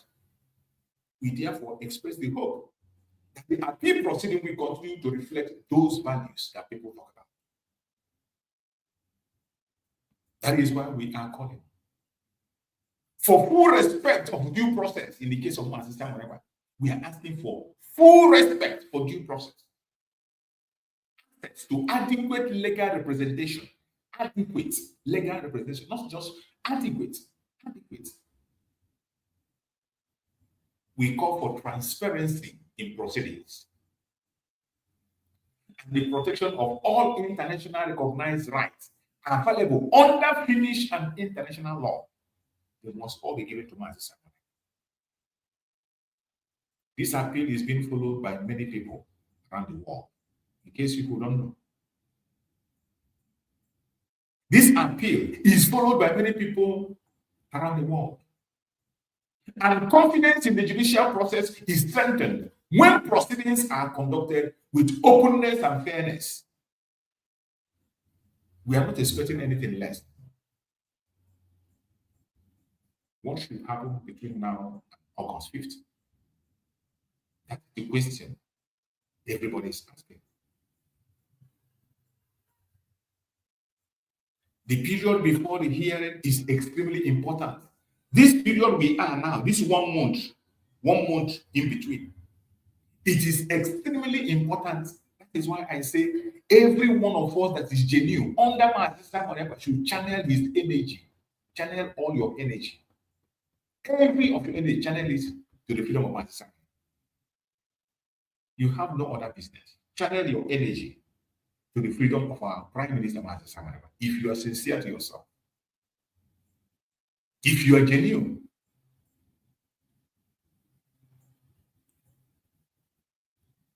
every one of us should focus on organization, organize ourselves.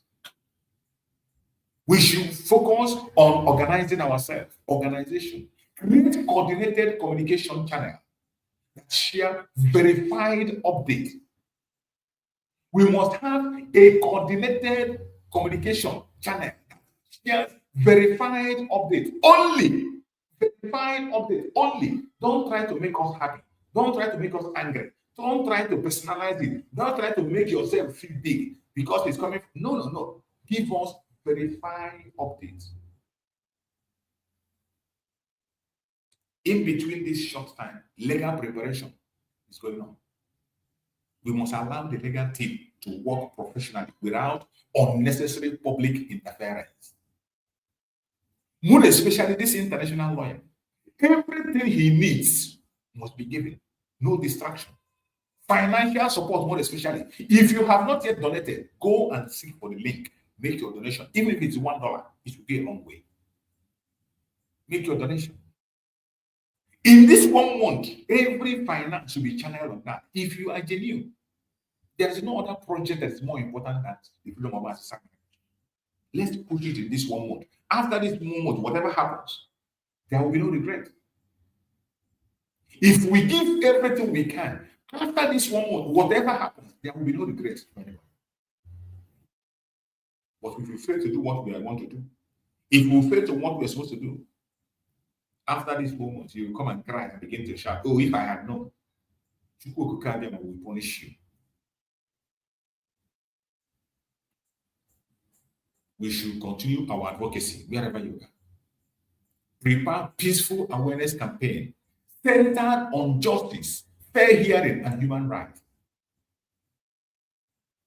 Prepare peaceful awareness centered on justice, fair hearing, and human rights. This is what we are supposed to be doing within this 1 month. We must continue to pray. Prayer and moral support. For those who are people of faith, those of us who are prayer warriors. You know, Biafrans are almost 90%, more than 90% Christians. Almost all Biafrans, we are believers. We believe in Chukwu. If you're not a Christian, you are a Jewish or a traditional believer, whichever way you can pray, traditionally, as a Christian or a Jewish, pray. Pray and pray hard. Put your knees on the ground and pray. We are people of faith. Continue to pray for wisdom for all parties involved and for a just outcome. These are what we are supposed to be doing within this 1 month. And during the period of the hearing, August 5th to 21st, during the hearing period, I encourage everyone to remain responsible. During that hearing period, those of us that are going to be in Finland, try as much as possible to remain responsible. Do not spread panic of any kind. Don't. Some of you will enter the, even when you didn't hear what they said in the court, you come and interpret your own and say, create panic outside. Don't. Do not spread any panic. No. Do not announce unverified judgment within that 5th and 25th, because they are going to speak in Finnish. And those people who want to breaking news, you want to boast your channel. You want to boast your channel because of it. You want to show people, oh, I'm the one that had it first. I'm the one that spoke it. I'm the one that PM is talking to. I'm the one that is the lawyer. I'm the one that brought the lawyer. Do not spread panic. Do not announce unofficial judgment.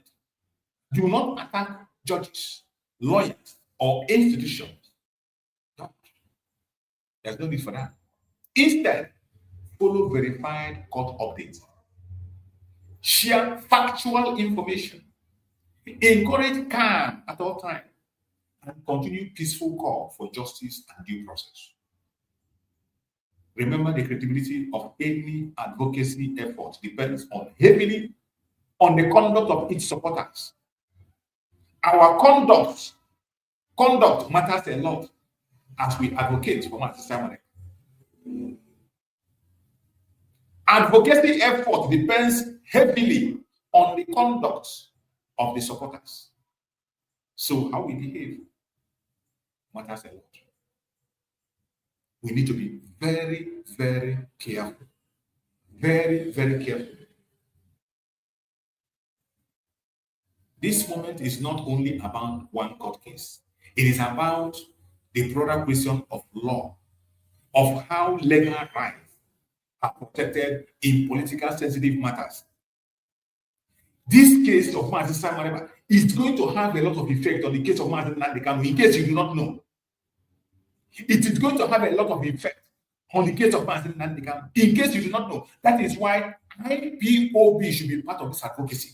They should join in the protest and the supporting of the legal of Mazi Simon Ekpa. Every one of us as Biafra, IPOB under Mazi Simon Ekpa, the reborn IPOB, they should be part of this journey, because whatever outcome of the case of Mazi Simon Ekpa have effects will reflect on Mazi Simon Ekpa's case. And most importantly, the future generation will ask. The future generation is going to ask us, did we stand for justice? Did we support the principle of fair hearing? Did we act responsibly? Did we pursue our concern through lawful, peaceful means? These are questions that will be asked in the future. Let our answer be yes when those questions come. I pray that our answers should be yes when those questions come. So today, I make this appeal to all Biafrans worldwide, any place you're watching from. I say all Biafrans. I am not exempting anybody. I do not care about, I have told you in my platform, throw away your group mentality. This is not a platform for group. This is not a platform. It's a platform for humanity, for Biafran people. Even if you are non-Biafran, you are welcome. I make this appeal to all Biafrans worldwide. Let us prioritize the August 5th to 21st appeal. Let us prioritize the August 5th to 21st appeal of Mazi Simon. Let us prioritize it. Let us support adequate legal representation. Let us remain united in lawful advocacy. Lawful advocacy. Let us be united in that.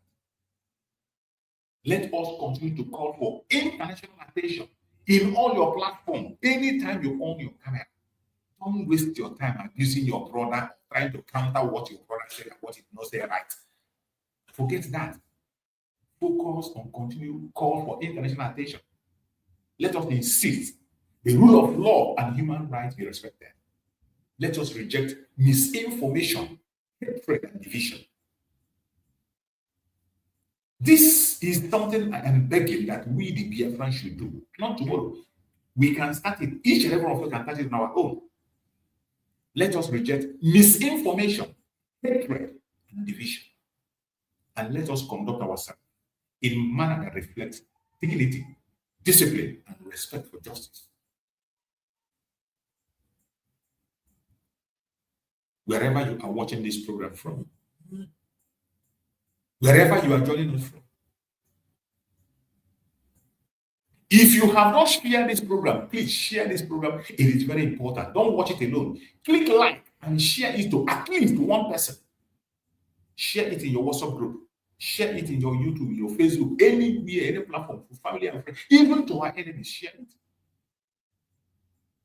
As I conclude, I want to thank everyone who joined this live broadcast today. Please share this message with others, not as a message of hostility, but as a message of justice, fairness, due process, and peaceful advocacy. If you believe that every person deserves a fair hearing, type justice and fair hearing in the comment section. If you believe that everybody deserves fair hearing, type it on the comment section, justice and fair hearing. If you believe that human rights should be respected everywhere, type rule of law in the comment section.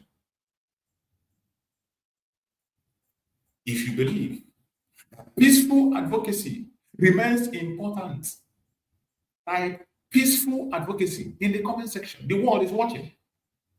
It is not only few of us here that are here. People are watching. Not only Biafra, even non-Biafrans are watching us. So play your own role, play your own part. I thank you all for listening. May wisdom guide all those involved in this legal process. May justice be done according to the law, and may peace, truth, and fairness prevail. Don't allow anyone to distract you. Do not allow anyone to distract you. We have a very responsible and big project around us. I know we have so many things to do. But with the unity that Mazi Simon is bringing to us today, there are certain things we must not do. We must key into that unity. I am saying this for some people that are bringing distraction. You can't be saying you love Mazi Simon, you love Mazi Simon, yet you don't obey simple instruction from them. You can't be saying you love Mazi Simon, you love Mazi Simon, and yet you do not obey a simple instruction that comes from them. You don't obey it. It is shameful. Very, very shameful. The attitude of so many of us.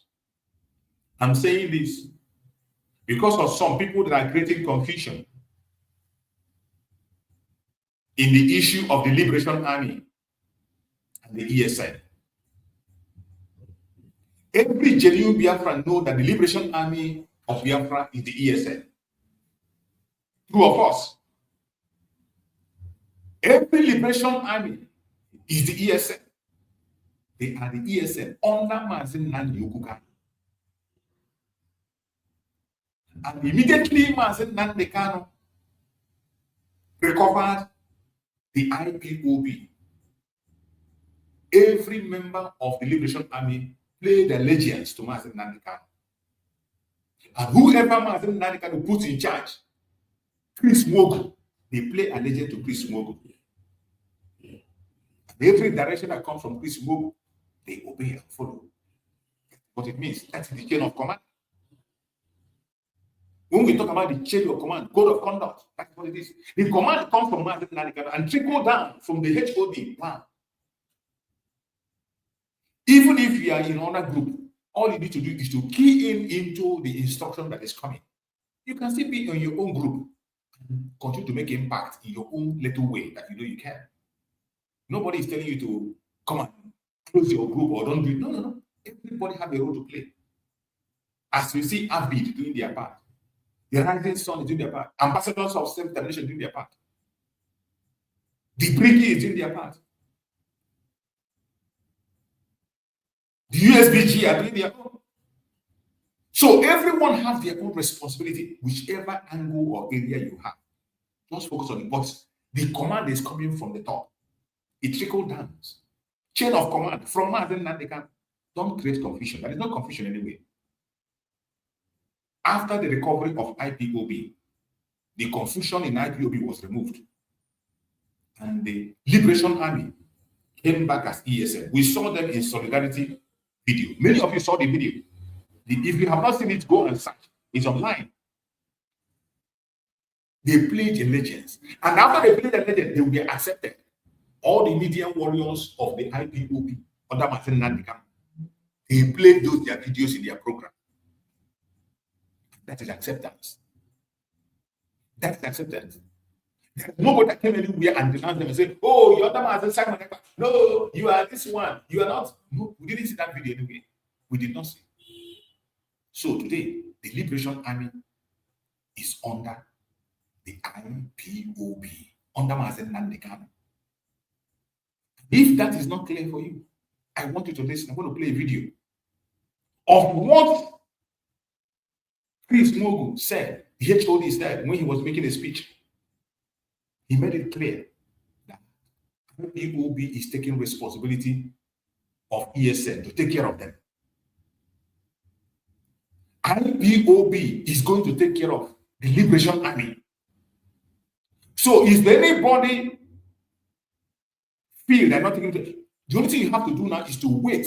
If you are eager to support them, if you are eager to give them anything, wait until we see the modality that the HOD is going to bring up. When they bring that modality, if it doesn't go well with you, then you can put up your own information. You can ask questions. You can bring up your own idea. But as it stands today, the HOD in his announcement said that the IPOB will take responsibility to take care of the Liberation Army, which is the ESN that we know. So I don't see why people are still running around and say they are taking care, they are raising money to take care of them. This is a distraction. It is a distraction. If you have anything to give them, the right places to go now is to call the HOD and find out the modality. How are they being taken care of? And the Liberation Army should be reaching out to the HOD, not to individuals, not to groups outside. They don't have to be reaching out to individuals. When the main body has said they will take care of you, why are you reaching out to individuals? They bring out the modality, if it is donation or whatever. Once they bring out the modalities, every group will fall in and then support. And until when that modality comes out, if anybody is trying to drive your attention, I want you, anybody that tells you to give him money for Liberation Army or give him money for ESN, I want you to show the person this video. Listen to this video. Anyone that tells you about, oh, give me money, let me go and give the Liberation Army. Oh, raise money to go and give that person this video. Give him this video. When I tell you that the only program we have in this 1 month is Mazi Simon Ekpa, common sense should let you know that that is what you're supposed to know, what is on board. You don't need anybody to convince you. It is the truth. Even if you're not told, you should know that it's the truth. I want you to listen to this video. You're going to hear the confirmation from the HOD that he will take care of the ESN. He will take responsibility. Hear it. Committed to ensuring that every genuine Biafrans, prisoner and their families remain the attention, welfare and support they deserve. My administration is committed to ensuring that every genuine Biafrans, prisoners, and their families received the attention, welfare, and support they deserve.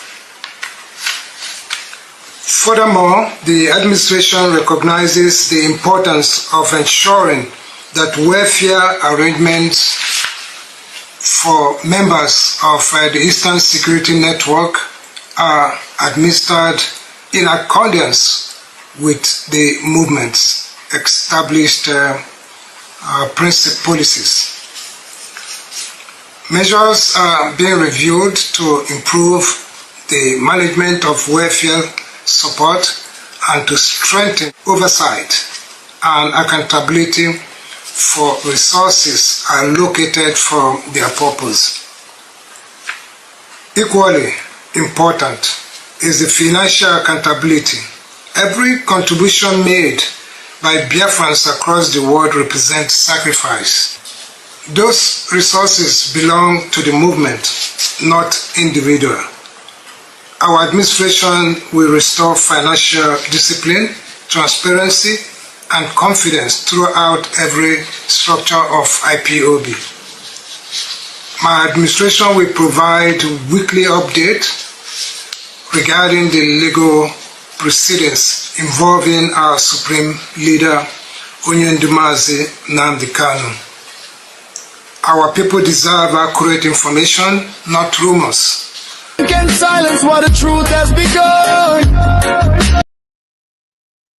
I hope you have heard it. You heard where he made it clear that every genuine Biafrans, prisoner. That is the most important aspect I want you to hear. That the new HOD, the DOS created me, will take charge of the ESN. And you and I know that the ESN we know today, we have seen them make a video, is the Liberation Army.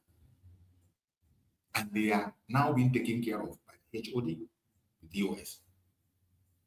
I have not heard anywhere they said that the DOS we said they will not take care of them again. All we are waiting now is the modality, how they will be taken care of, so that every one of us can support them. Even from our own group, we can support them. So I don't see why somebody is still making it as a problem. I don't see why somebody is still taking it as a responsibility. This is a responsibility that has been taken over by Mazi Simon Ekpa with the HOD, DOS, the IPOB. So why are you still using that means to distract people? Why? Why are you still focusing on extortion from people? Why don't you wait for the modality to come? Let the modality be announced. As soon as the HOD announce the modality, if you are not okay with it, you can suggest your own idea on how to do it. If it's okay, then from your group you can support. This idea of OKK and Okafo calling Liberation Army, this one come from here, Liberation Army, this one come here, Liberation. This was how they scattered, destroyed the Liberation Army. Immediately Mazi Simon was kidnapped, everybody began to reach out. Everybody's liberation, and in the process, many people died. Many of our commanders, we lost them because of unnecessary calls and reaching out. And my advice to the Liberation Army, our Liberation Army, my advice to them, very respected people that are there, all the commanders, I pray that you go to them and protect them. But my advice, they should stop reaching out to any idiot anywhere. It doesn't matter what the person is giving you, your safety matters a lot. Your safety and security comes first before any other thing. Reach out to the normal process, the HOD. If the HOD said they are not going to take care of it, then you can tell us. Then we will know. When you reach out to the DOS, under Mazi Simon Ekpa and the HOD, you can't tell me you don't know how to reach the HOD. It's in public. Reach out to him. And if it doesn't work out, then you can let us know. Until then, stop reaching out to individuals and stop allowing individuals to use your name to construe nuisance, to continue to construe nuisance on this struggle on earth. It is sad. You have heard it said, he said it. I will play it again so that you hear it from him. And their families remain the attention, welfare and support they deserve. My administration is committed to ensuring that every genuine Biafrans prisoners and their families received the attention, welfare and support they deserve. Furthermore, the administration recognizes the importance of ensuring that welfare arrangements for members of the Eastern Security Network are administered in accordance with the movement's established policies. Ensuring that welfare arrangements for members of the Eastern Security Network are administered in accordance with the movement's established policies. Ensuring that welfare arrangements for members of the Eastern Security Network are administered in accordance with the movement's established policies. Measures are being reviewed to improve the management of welfare support and to strengthen oversight and accountability for resources allocated for their purpose. Ensuring that welfare arrangements for members of the Eastern Security Network are administered in accordance with the movement's established policies. Measures are being reviewed to improve the management of welfare support and to strengthen oversight and accountability for resources allocated for their purpose. Ensuring that welfare arrangements for members of the Eastern Security Network are administered in accordance with the movement's established policies. Measures are being reviewed to improve the management of welfare support and to strengthen oversight and accountability for resources allocated for their purpose. I played this video to clear your doubt. And members of ESN, the Liberation Army, reach out to the normal source. Reach out the appropriate source.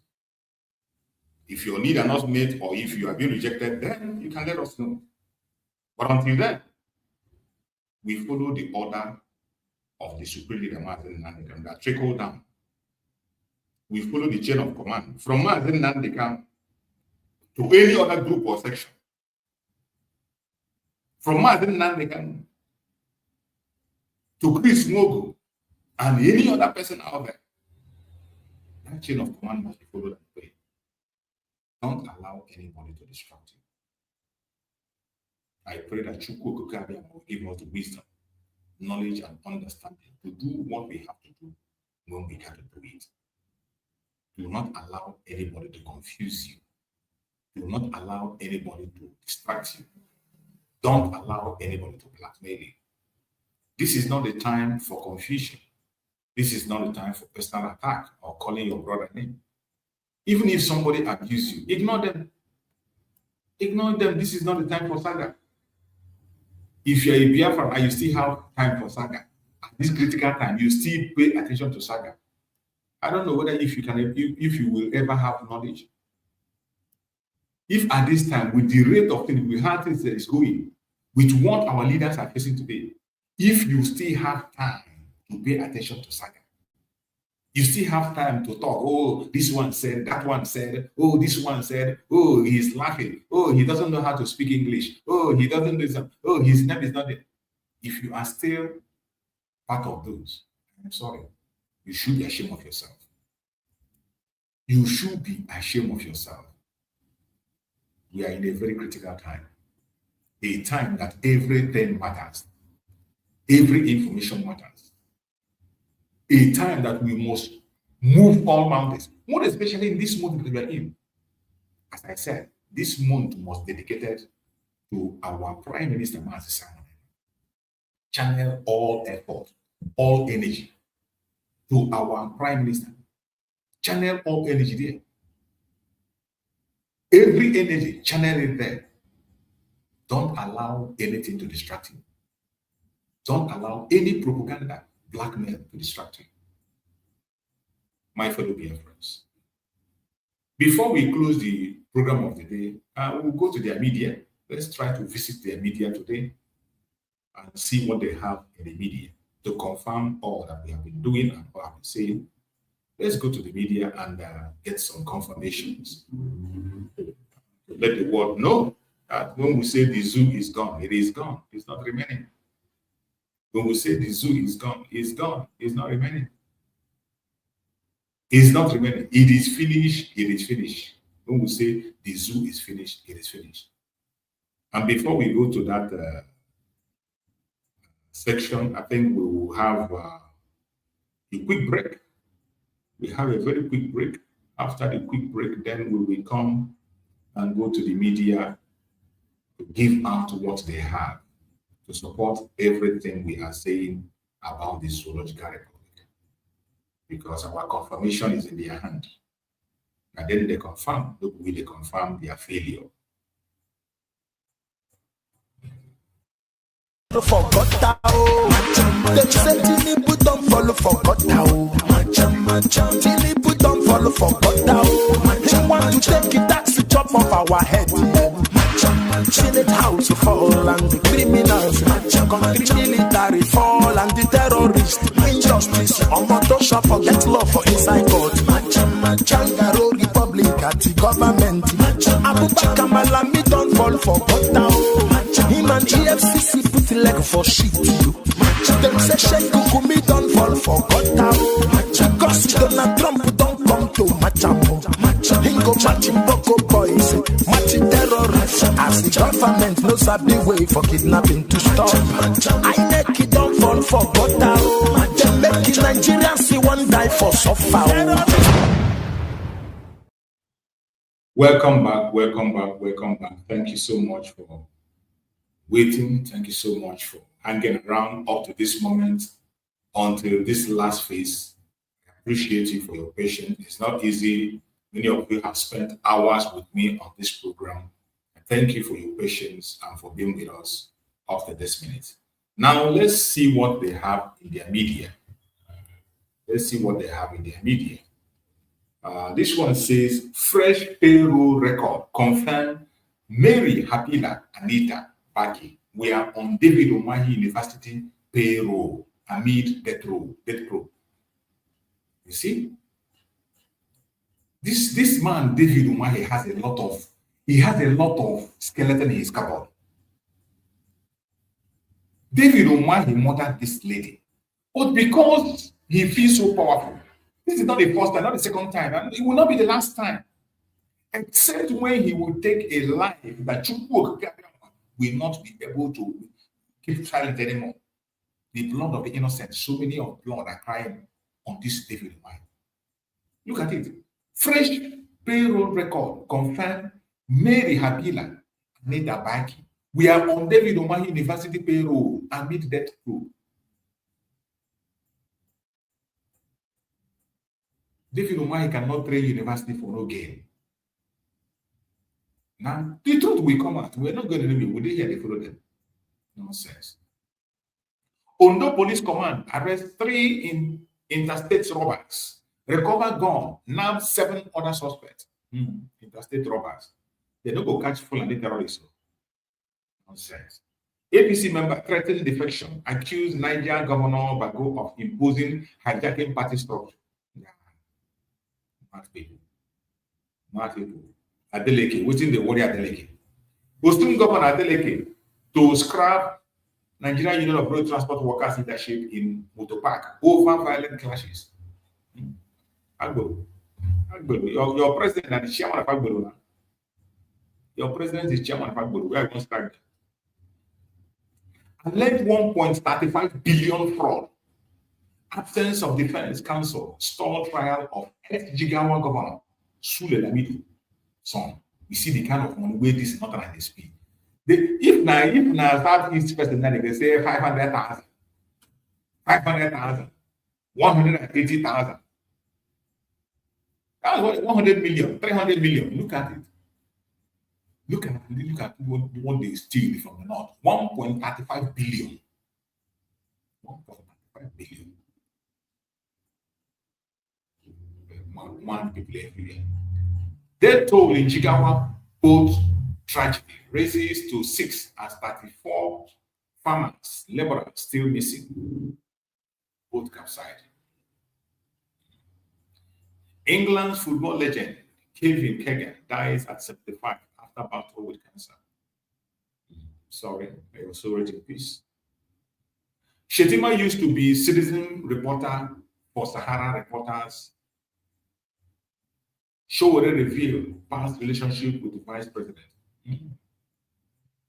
So you work with Shetima before, another terrorist. NDLEA arrests couple running alleged drug warehouse in Edo, seized over 412 kg of cannabis. Code of Conduct Bureau probe of alleged Enugu land grab by top official, stall amid bribery suspicion. And so, Fela Kuti funded MOB sues INEC over party registration. Hearing set for July 22. Nigerian police promote 3 inspectors to superintendent after conversion to specialist medical doctor. EFCC arraigns former managing director of Warri Refinery for alleged 1.339 billion fraud. So US-UK institution named to defend Bauchi governor candidate Yakubu Adamu, PhD, says they have no ties to Cameroon University. The certificate, they don't get the direction. From the certificate, nobody knows where the idiot get the certificate. Nigeria. Because they run for governor. Fake certificate, all of them. All these politicians, all of them fake certificate. Minister Wike's ally defies Tinubu, refuses to quit agency BCDA despite appointment of new head. You won't try. That is Nigerian lawlessness. Who? They don't know what they obey. They know each other's secrets, so they don't obey you. ICPC grilled Tinubu's chief of staff, Bajamila, over controversial PFIPC scandal. Not true. Grill who? Who will they grill? They are playing drama now. Play your drama, finish your rest. IPOB leader, Nnamdi Kanu, sues woman. Lolo. Ostetie. IPOB leader, Nnamdi Kanu, sues woman Lolo Chimezie over alleged defamation video. Demand 500.2 billion damages. Idiot. Who said to go? They are.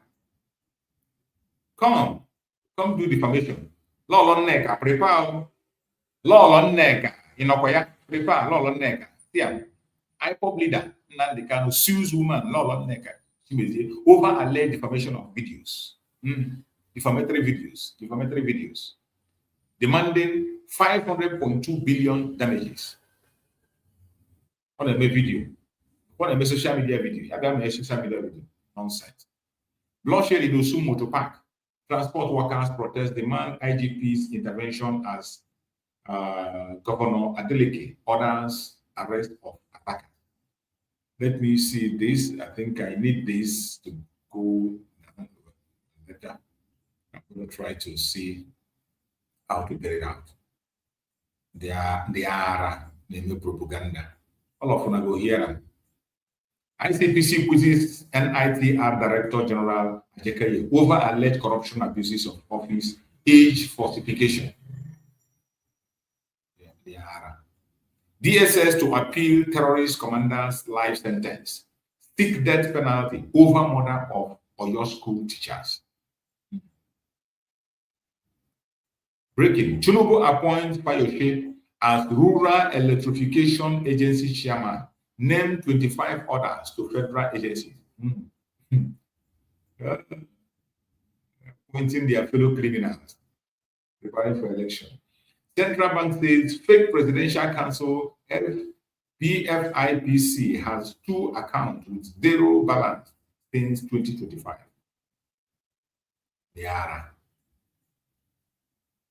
Nigerian Ministry of Education denies terrorist attack on federal government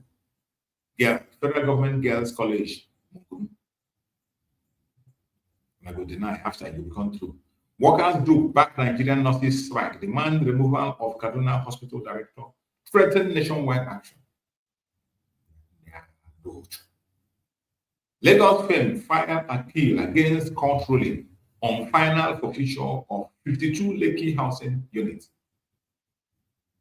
US betting platform Kalshi reveals 26 billion naira World Cup trading volume as Argentina supporters suffer losses on Messi prediction. Breaking. Ondo Assembly speakers contemplates resignation over alleged 44 million Osupudek phone scandal. EFCC denies the investigation. Nigerian Immigration Controller General Kemi Kidna Nanda over alleged visa fraud. IPOB alleges coordinated plot to kill Nnamdi Kanu, threatened lawsuit against New Central TV Reno Omokri orders. That's it. No, they think they can just come and say anything on their online. We will this time around, no more dulling, no more dulling. You do anyhow, you collect anyhow. IPOB alleges coordinated plots to kill Mazi Nnamdi Kanu. How you go and then said they will kill. Threatened lawsuit against New Central TV. I think in that TV that idiot came to talk that rubbish. Reno Omokri and others. Yeah. Para community residents want to keep silent on bandit attack as Kingpin relocates to area government kill one.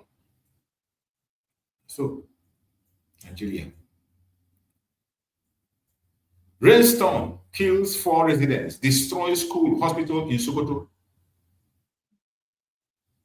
ADC queries Tinubu over 17.5 trillion NNPC energy security spending, demands probe into pipeline surveillance contracts. Nonsense. Very, very fraudulent country. Very, very fraudulent.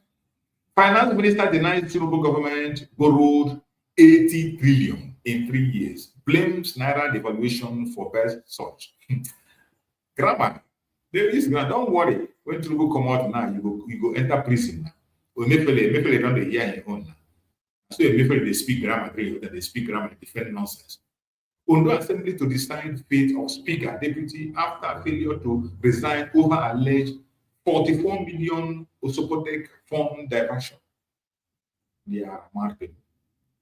2027, Peter Obi has signed the written one-term presidency pact. Stays vice presidential candidate. Nonsense. It is just about your name. When you see somebody go, you say you want one term. Something you couldn't change Anambra with 8 years. Now 4 years you want to change Nigeria.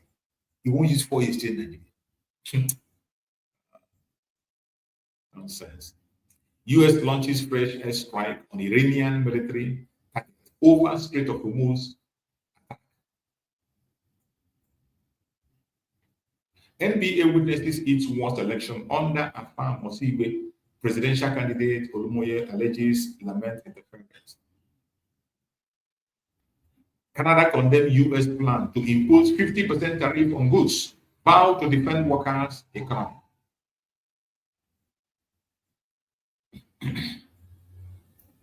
Police commissioner says Nigeria must not allow officers to search phone on suspicion of Yahoo. Now what did they do every day now? They search phone. They are mad people. Nnamdi Kanu legal team threatens new central gets over public call for IPOB leaders extrajudicial killing. Not that this man should be jailed, this man should be taken to court.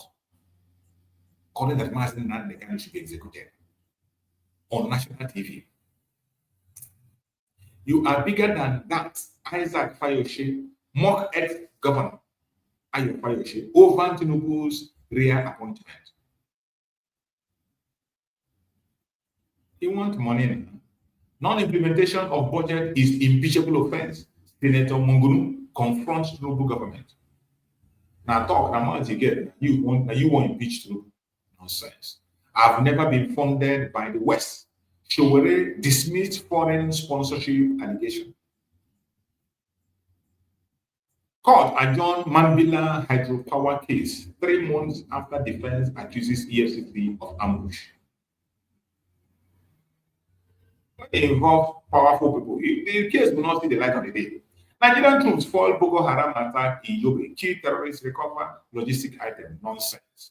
Rubbish. Lies from the pit of hell. High Court convict 12 individuals for Naira abuse, mutilation in Delta State.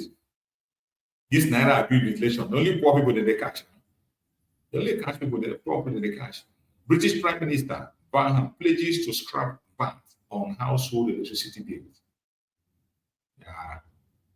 Omahi reportedly seek transfer of Mary Habila death probe autopsy to Abuja amid controversy. Nonsense. Abuja, where you go fit manipulator. If once the case don't reach Abuja, you don't die.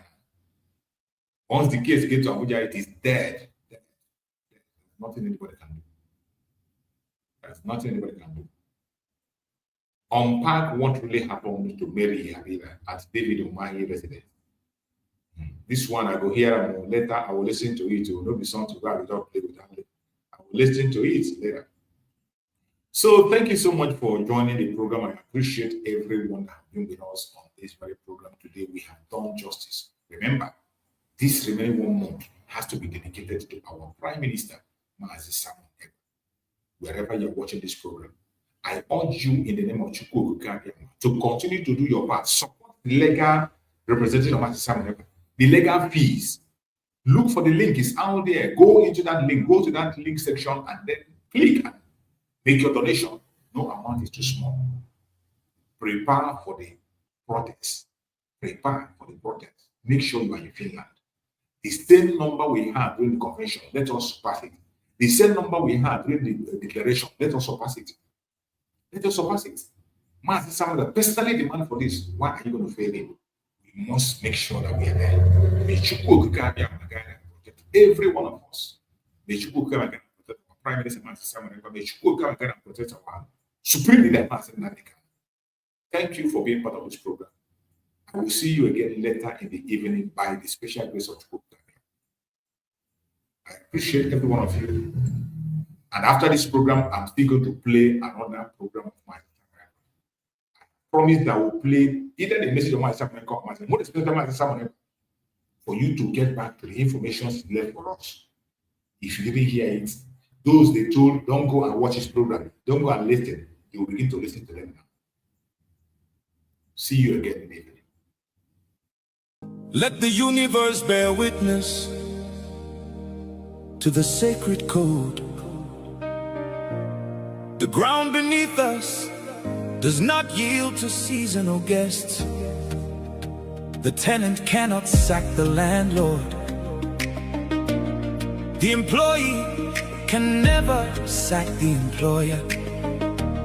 Mazi Nnamdi Kanu remains the supreme leader of IPOB. His command is final. Whatever he says goes.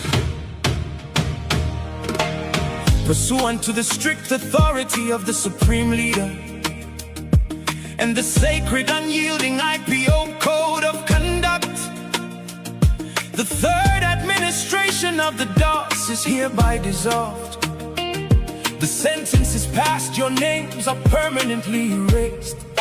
Chikaedozi, you are sacked.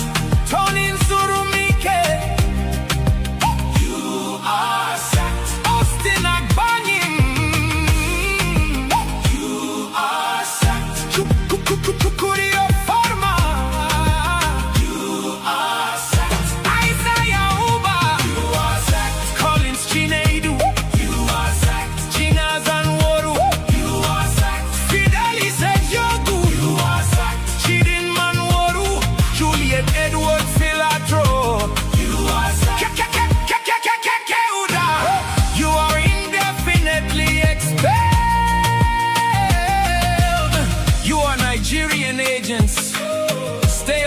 IPOB.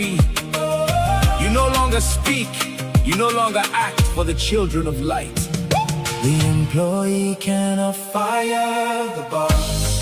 Tenant cannot sack the landlord. Mazi is the leader, the supreme leader of IPOB.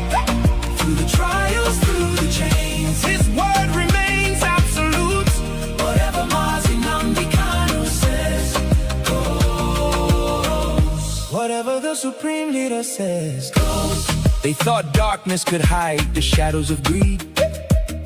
They forgot the soil remembers every treacherous deed. After the illegal extraction, when the leader was taken away, the enemies of the struggle came out to play. Governor Dave Umahi paid $500,000, a blood money bribe to buy collars for the scholars of shame. They took the cash, sabotaged the release, and traded the crown, bribing media houses just to tear the leader's legacy down. But the truth is a rock, it crushes the hand that betrays. But in the darkest hour, the true guardian stood high, refusing to let the message of restoration die.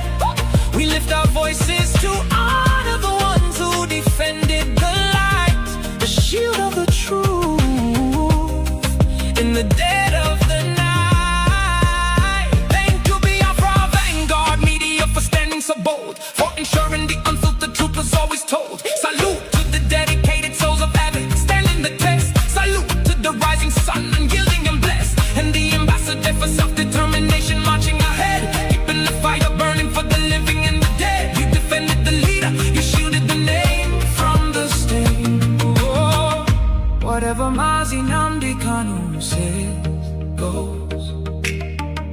Whatever the supreme leader says goes. The fourth Doris is here, working with global power to heal the land. The genocide must stop, the boss has spoken. Victory is absolute.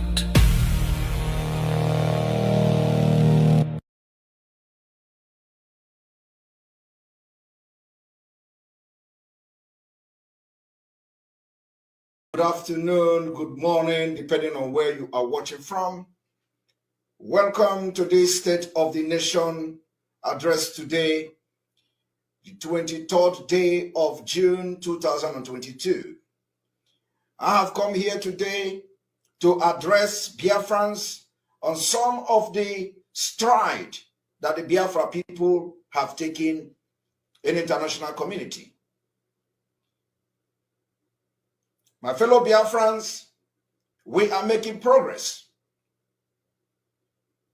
The title of this particular State of the Nation address today is putting Biafra in the spotlight. Without wasting any of your time, as we continue to search for lasting peace in Africa, in West Africa, in Sahel region, and by extension, the peace that will also affect positively the international community like the West and America and Asia. We, the Biafra people, must exit Nigeria and form another Israel in Africa for global peace. I made bold to tell our international collaborators today that in order to have lasting peace in Sahel region of West Africa, there is a need for a new nation to emerge, a nation that will continue to play the role of the Israel in the Middle East. To achieve this, we have approached the Parliament of Finland and we have presented our case, the Biafra people. We informed the Parliament of Finland that the leading figure and the symbol of the struggle to restore another Israel in Africa, called Biafra, for the freedom of the Biafra people from Nigeria, in the name of Mazi Simon Ekpa, who was and is still the hope of the oppressed people of Biafra, was kidnapped. And because of his thoughts and advocacy for a better life and a better society, and for the freedom of Biafra people from Nigeria, Mazi Simon Ekpa was kidnapped. Extraordinary rendition to Nigeria. He was tortured 8 days in Kenya. Mazi Simon Ekpa visited Kenya voluntarily. And the Fulani-controlled jihadist government planned him, thereby breaching international law impunity. So we informed the Finnish parliament, as we had a historic meeting on the 22nd day of June 2022. This meeting is going to go down in the history of our freedom. I want to inform the world and the other people who may be joining this particular league to restore one of the most important nations in Africa, or to become. As we speak today, the ethnic cleansing of Christians and the indigenous people in Nigeria by the Fulani jihadist government, and the request to be part of the process of Biafra independent from Nigeria. We have made this request and the Finnish government. We also informed the Finnish parliament and the Finnish government the systematic prosecution and the genocide against Biafra people and Christians by Fulani controlled terrorists, and then also official from the Muslim background in the northern Nigeria, as it posed a very serious concern for the entire free world. The Fulani-led federal government is looking fingers and even allowing, sponsoring the violation of human rights and the right of the Igbo Biafrans and other Christians in Nigeria.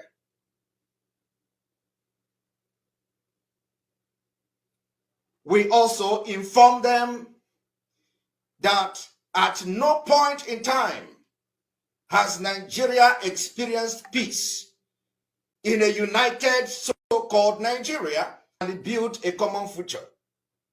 There has never been any time such thing existed in Nigeria. It has become imperative that this particular message and awareness is being taken among the Committee of Nations. As the so-called Nigeria has been a failed attempt from the beginning. We also informed what I would say has become our international collaborators. Politics and crime across the country called Nigeria has only worsened over decades. The people of Biafra want to renounce this particular and then also establish a free democracy with freedom of enterprise, religious tolerance for all, and a directly elected parliament of an independent judiciary, conscript army, and a system that respect and observance of human rights. We made our presentation to the authorities,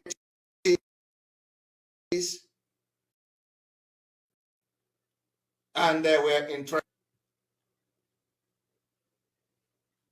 And people are saying I should refresh, which we are going to do.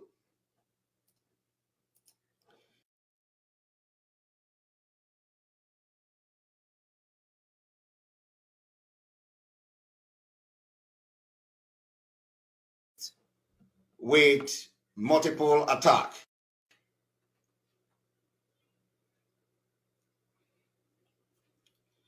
We are not going to be moved by the distraction coming from the enemies.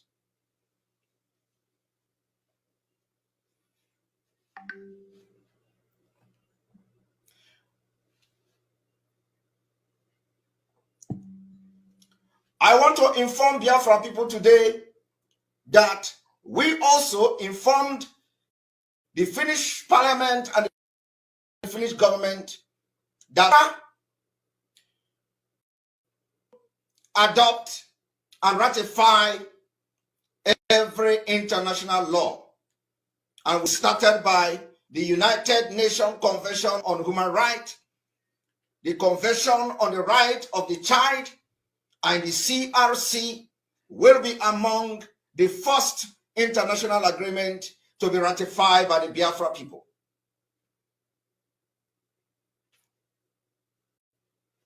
Indeed, our demand is to draw the attention of the free world to the Biafra aspiration for independence and the path to an independent state. It has put Biafra in the spotlight in Finnish parliament. And I am very, very optimistic that the Finnish government will once again be part of this history of Biafra independence, just like they did during the Namibia. During the Namibia quest for Finland, almost what led to Namibia independence. And today, Namibia have enjoyed what freedom has to offer. The credit of that goes to the former and the ex-president of Finland in the name of Ahtisaari. It was part of what made him won the Nobel Prize, the Nobel Peace Prize. We know that the current government of Finland and the parliament have showed very big interest to know more about what is going on in Nigeria, because the Nigerian government has tried to cage the people, indigenous people in Nigeria, and always use the media to propagate their evil. Today, I want to inform Biafrans that we have broken the jinx.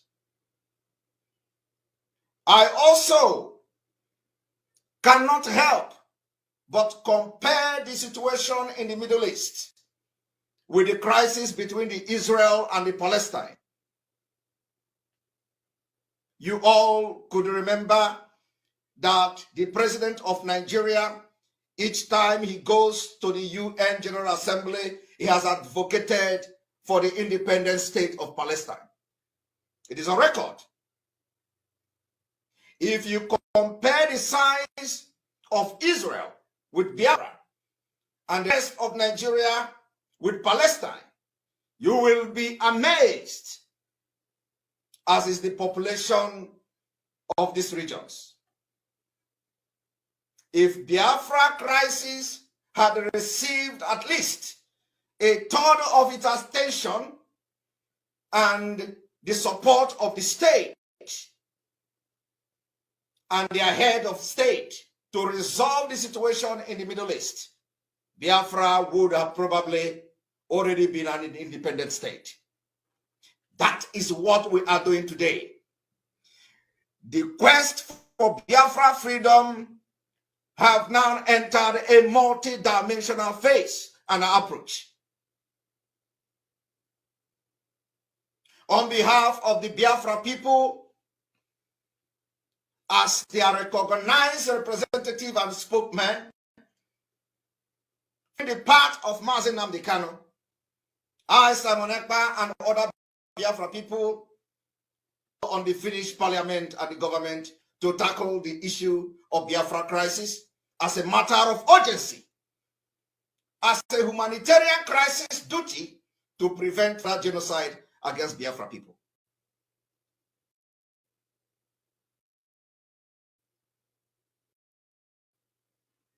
It's clear that in Europe is limited in its influence, but we call on Nordic and European Union wide intergovernmental cooperation, the Finland government to be part, and the Finland government specifically to be its primus motor. I cannot help also but point out how fruitful basis Finland would provide for negotiations with the future Biafra state on energy supplies, etc. Biafra do not forget their helpers. The Finlandia anthem is still high in Biafra, hence the national anthem of Biafra since the time of the Biafra Civil War with Nigeria. My fellow Biafrans, we have made history.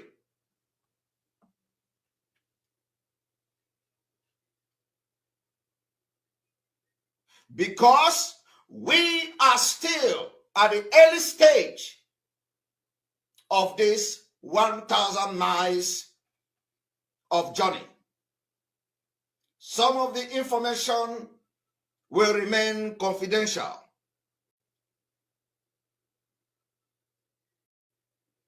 I must assure today, Biafra people, that we are going home. We have made history on the 22nd day of June 2022. And the truth that some evil interest prevented for decades will finally be told, and Finland has given the green light and will lead the truth to the world. Without going further and wasting much of your time, my Biafra people,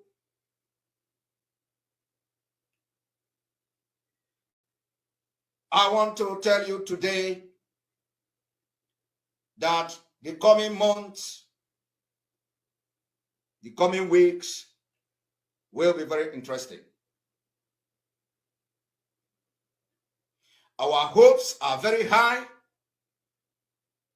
as we wait for this particular awareness to take a center stage in international community.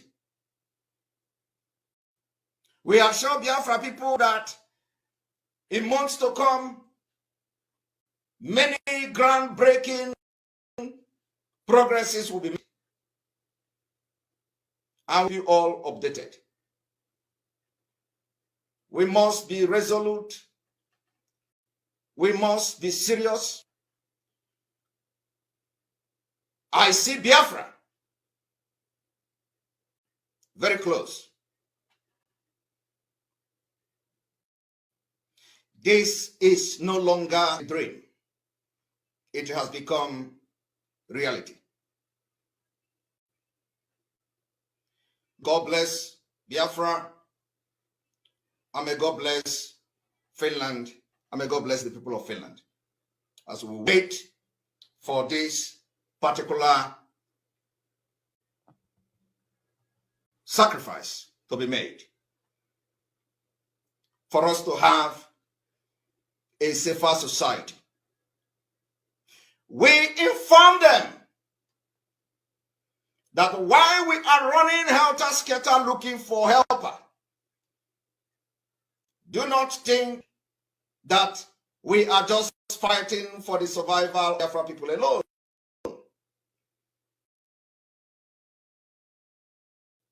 We are also fighting for the West and America.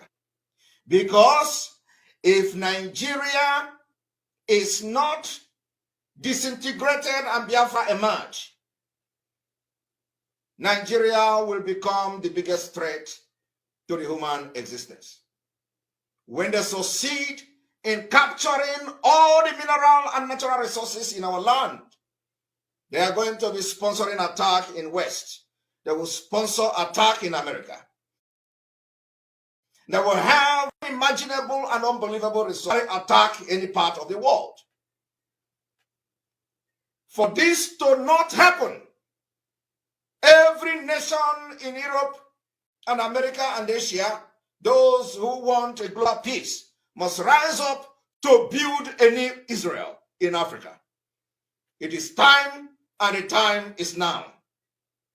May God bless you. May God bless the imagining state, independent state of Biafra. God bless you all. Thank you. Take as much as I give, so I don't complain. People are entitled to the opinion. And I don't expect everybody to agree with me all the time. It is impossible. These people, because we stood up to them, because IPOB said enough is enough, because we formed Eastern Security Network to safeguard our land, our forest and our bushes and our farmlands for our people to go and farm, because we said to Fulani, you cannot conquer this land of the ancients. That is the only crime we committed. That is the only crime we committed. They went overboard.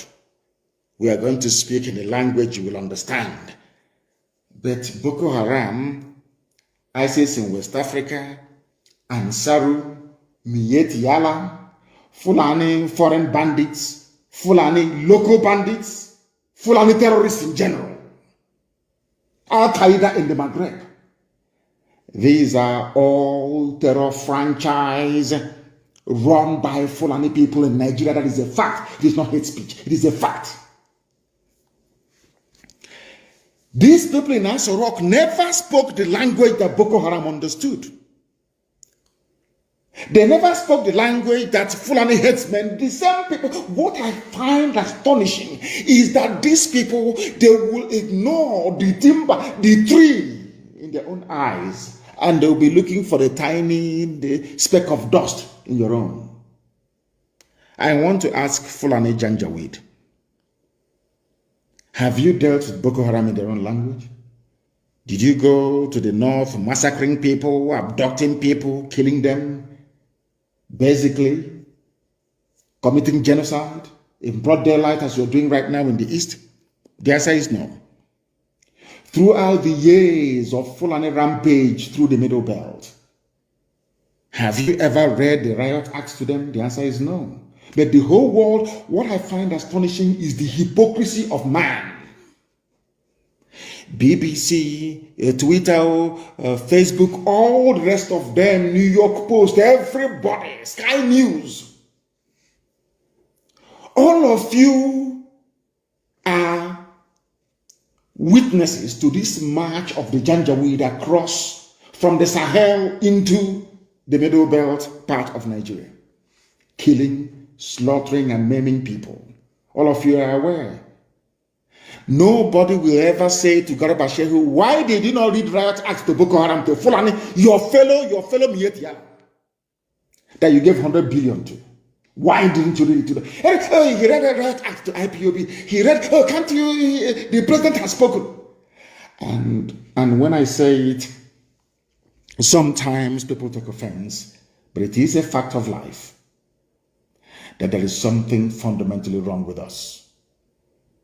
I've said this many times because I know that the owners of Twitter, they are listening to my broadcast this evening via that very platform. I want them to understand that I am also self-critical. We are our own worst enemies because of the way we reason, because of the way we think. And that is why black people are at the bottom of the pile all over the world, wherever you go to, because of how we reason. The same person trying to address the issue of insecurity in the East in the language they will understand failed to address his own people in the language they themselves will understand. Now, I believe that you're following what I'm saying. Please pay very close attention. When it comes to Biafrans, the Easterners, to Igbo people in particular, there is this great understanding. There is this unity of purpose that an Igbo man should be hated and killed if need be. It didn't start today. It started all the way back in 1945. And as most scholars and commentators have noted over the years, anywhere you go and you find hardworking people, people who are blessed by God, they attract envy. The only reason why those idiots like Garuba Shehu will be mouthing all their rubbish and saying, "Oh, we are going to speak the language they understand," is because of their natural hatred for Biafran people. Is there anywhere in the world, even the Armenian massacre has been recognized by the US Congress as being a genocide worthy of note? We lost 5 million people. Some of you don't even ask yourself questions sometimes. How come Biafrans lost 5 million people yet nobody's talking about it? It's because of that palpable hatred all across the board for no reason. These are the demons that we are fighting on a daily basis. Now you want to teach Biafrans a lesson or speak to them in the language they will understand, which is the language of genocide. That was the reason why the tweet purportedly made by Buhari was taken down by Twitter. But let us just go back a little bit and at least put on our thinking cap this very evening, morning, noon or night, depending on where you are, and ask ourselves a very simple question. Who brought insecurity into Nigeria? Bandits killed 91 people. By bandits, I mean these are Fulani people. Fulani terrorists killed 91 people in a place called Danko, Wasagu, local government area of Kebbi State. And I want Twitter to listen very carefully to what I have to say. I want all the people listening all over the world to pay attention to what I have to say. The same people threatening to go and unleash genocide and mayhem in the East, in their own backyard, their own people, those referred to as legitimate stakeholders in the government, or should I say the governance of Nigeria, Miyetiala, we are busy slaughtering 91 people in Kebbi State. Now it doesn't stop there. Who are those they are killing, you may ask? Is it not the North? Kebbi State is mainly populated by Hausa people. The Fulani people are killing Hausa people in Kebbi State. They are killing the Leona people. They are killing the Busawa people. They are killing the Dukawa people. They are killing the Dakakari people. They are killing the Kambari people. They are killing the Gungawa people. They are killing the Kamuku ethnic nationality in Kebbi. Are you listening to me? Later on, I will tell you why they're obsessed with dividing us. Southeast, South, Niger Delta, Igbo, and all that rubbish. Because in the North, I'm telling you the truth, they are not. Forget all the rubbish. Because what the Fulanis did very cleverly was to emasculate the political, economic, and social space within Nigeria. all the, should I say, media outlets in the north only have one agenda: to trot out the Fulani narrative on a daily basis. Daily Trust, Premium Times, NTA, Channels Television, to an extent AIT. They are using Punch newspaper. Intermittently, they will use Vanguard. They will use Nation newspaper as they will, now and again. In Kebbi State, as they are busy telling you about Southeast and South, Niger Delta and Igbo. Delta is not even other rubbish. I want to tell you that in one single state in the north, the Fulani is a minority. And in that place that the Fulani people are a minority, they have gone on and killed 91 Hausa people. Are you following what I'm telling you? They have killed 91 Hausa people. You will not hear anybody ever. If it is anywhere else, they'll say, oh, they're killing Fulani. What is happening to Fulani? But Fulani went into Kebbi State, which doesn't belong to them, and killed 91 Hausa people. This happened 2 days ago. No, in fact, basically on Saturday, very early morning on Saturday, it happened yesterday, to be honest, the 5th of June. The police command in Kebbi State on Saturday confirmed that bandits, they don't want them to be called terrorists, because once they're called terrorists, you know, Boko Haram, ISIS in West Africa, Al-Qaeda in the Maghreb comes to mind, and Saru and Yetiala will come to mind. So you know what the government of Nigeria did through Lai Mohammed, their Minister of Information? They said to media houses, do not call them Fulani terrorists anymore, just call them bandits. So that way the eyes of the people and the attention of the world will be deviated or deflected away from the real identity of these murderers and killers. It's a very simple strategy. Maybe it was Britain that advised them to do that. Maybe it's Katrina Lang that advised them to do that.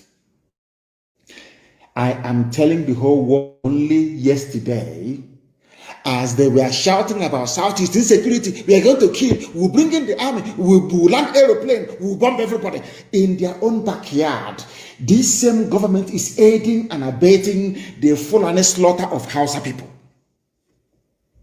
It's here now, it's not very clear. Bandits kill 91 people in Danko, Wasagolo, confirmed by the police. And who confirmed it? The public relations officer, the PRO. His name is DSP Nafiu Abubakar. He confirmed the figures and said all the victims were killed in 8 different communities in the local government area. He said 8 different communities. These are Fulani people killing Hausa people. Telling you the Hausa Fulani. That is why I keep wondering, I keep asking Nigerians all the time, what is in your brain? What sort of substance is in your brain? Is it the white matter that God created, or is it something else that is there? As they have now corralled all the media houses in the zoo to focus on the East, Fulani are busy killing Hausa people. They'll come out and they'll say, oh, we are Hausa Fulani, but behind closed doors, they are slaughtering Hausa people. It is here now. Go and ask the DSP Nafiu Abubakar of Kebbi State. He is the public relations officer of the police in Kebbi State. He confirmed it. According to him, the command has so far recovered 88 bodies and dispatched a detachment of operatives to maintain law and order in the affected communities. There is no bombardment. Like all? No, not at all. Because they are all the Fulani, they know what they're doing. There is no bombardment. There is no shoot at sight order. There is no abduction of young men with tattoos on their body. No rape of women. No, not at all. This is in a state where 88 Hausa people were slaughtered by Fulani terrorists. Now tell me why any decent person would want to belong to such a country. What is of concern to them? Are you following me? Are you following what I'm saying? I hope that people are following what I'm saying sequentially. A country where 91 people were slaughtered only yesterday, their concern is the East. Do you see how they roll? Because Fulani has an agenda. The agenda is to conquer all of you. But some of us are so foolish and so idiotic, we don't understand what their game plan is. If they do not have it in mind to conquer all of you, how come something as massive as the slaughter of 91 people did not elicit any comment from the so-called presidency? Tell me in which country anywhere in the world that such idiocy obtains. Only in Nigeria. When I say it, they say his insightful tweet, he's inciting violence, and you are the ones committing violence. Fulani, you are the ones that killed 91 Hausa people in Kebbi State. You get the massaging them say, "Oh, we are Hausa Fulani," but you're killing them. 88 bodies were recovered. Now, let me tell you that all the people that I mentioned earlier were being killed. The killings took place in Goro, Kimpi, Gaya, Dimi, Zutu, Rafingora, Igwenge villages, and in all Danko Wasagu local government area of Kebbi State. Are you following me? Now, the question that Twitter, I'm sure you people are listening to me this evening. The question you need to ask Lai Mohammed is this. Who killed those people in Kebbi State? What is their identity? Because any time anything happens in the East, it's ESN, IPOB, ESN. You even find the Yoruba newspapers.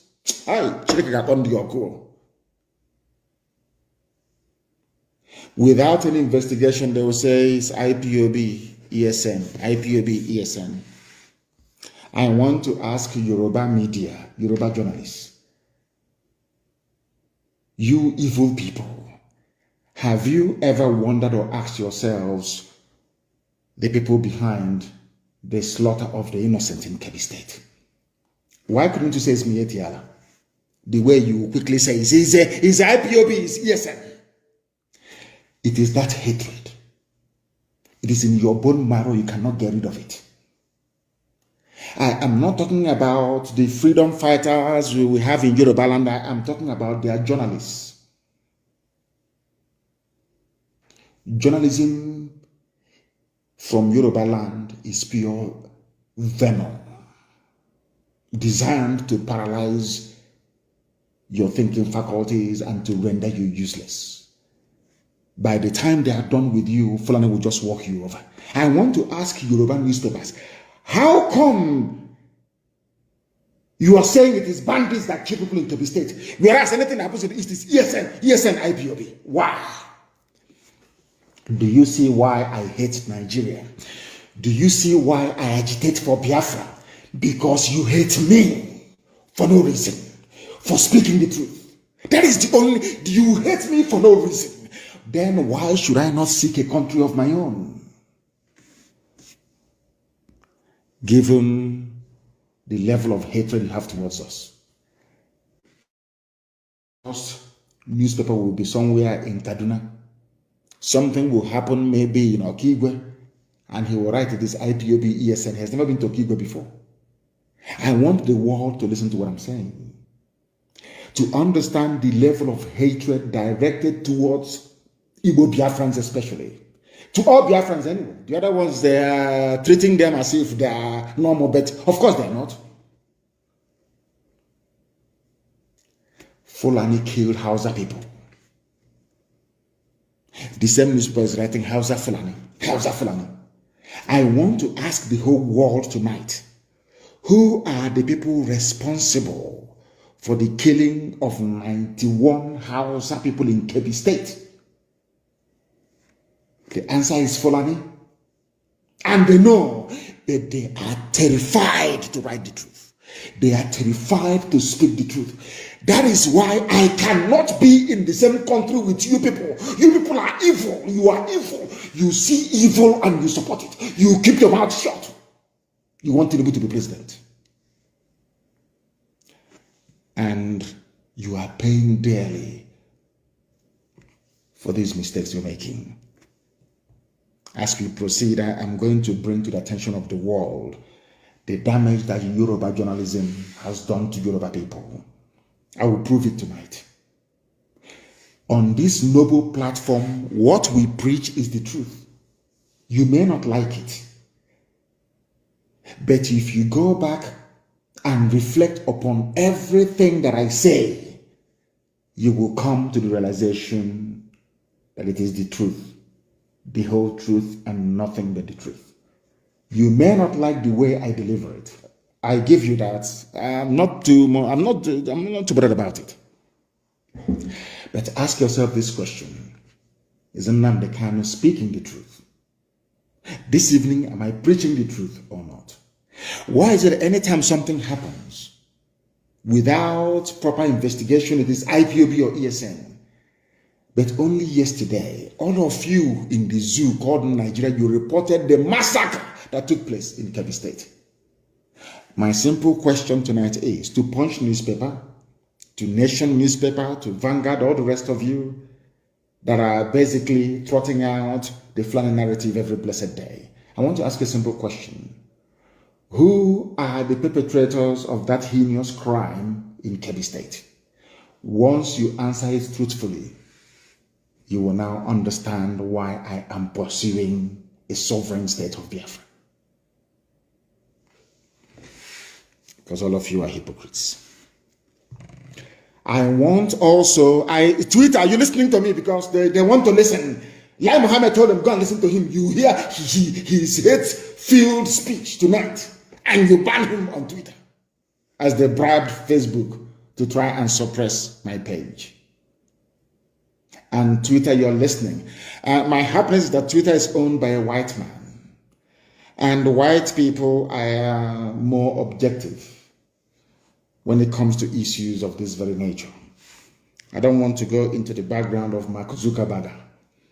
That will take care of itself in time to come. But I'm sure that the owner of Twitter is a white man. So he is bound to be objective, at least.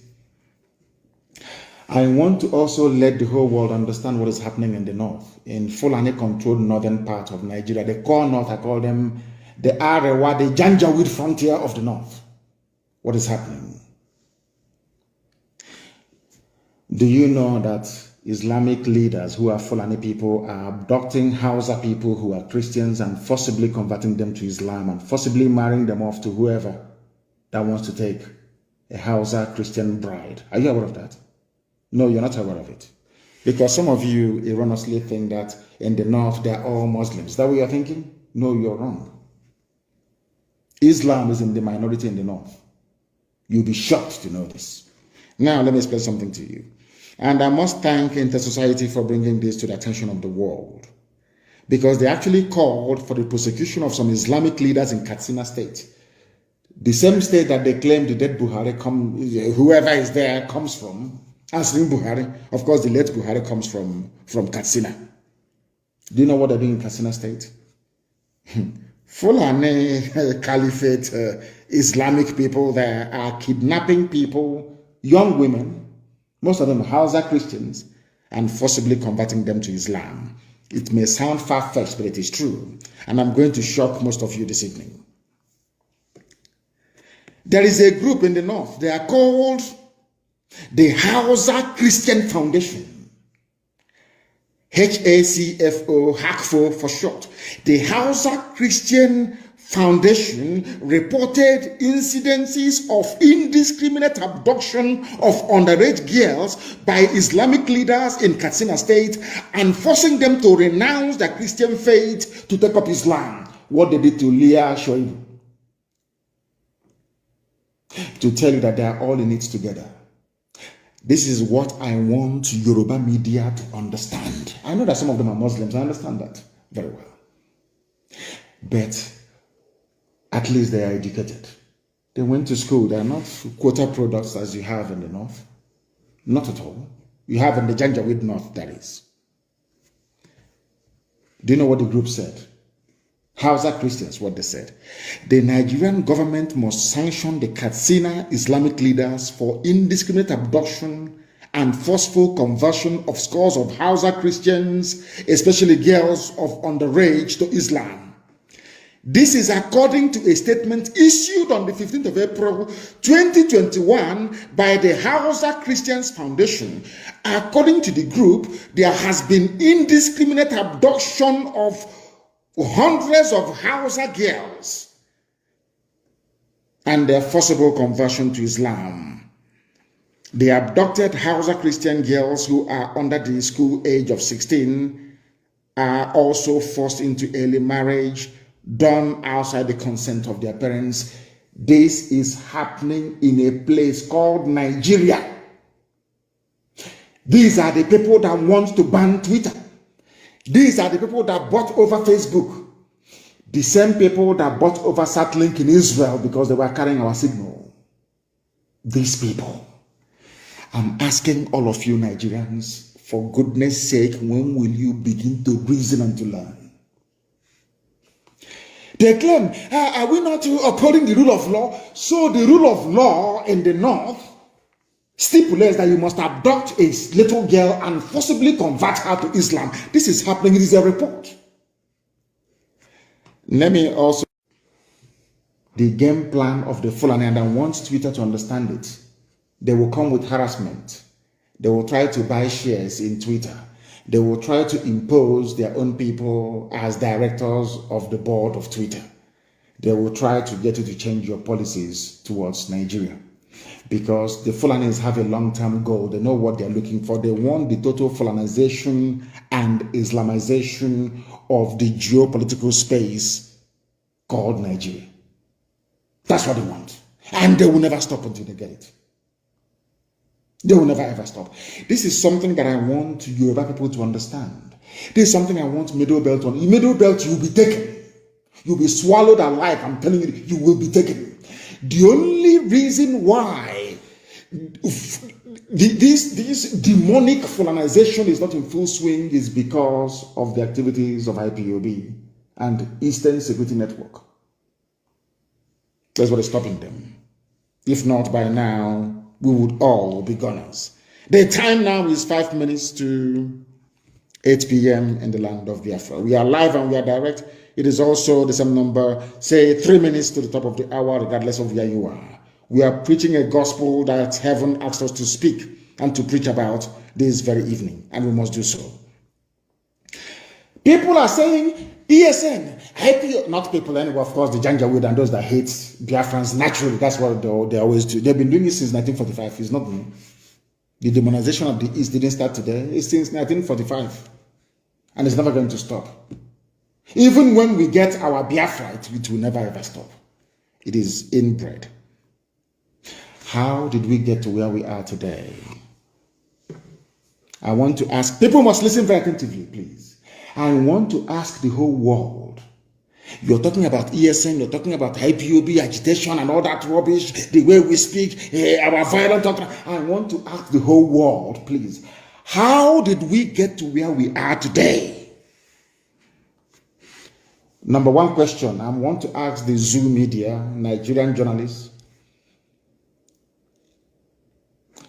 In 2014, what did IPOB do to warrant the massacre of people in Onitsha and Enugu?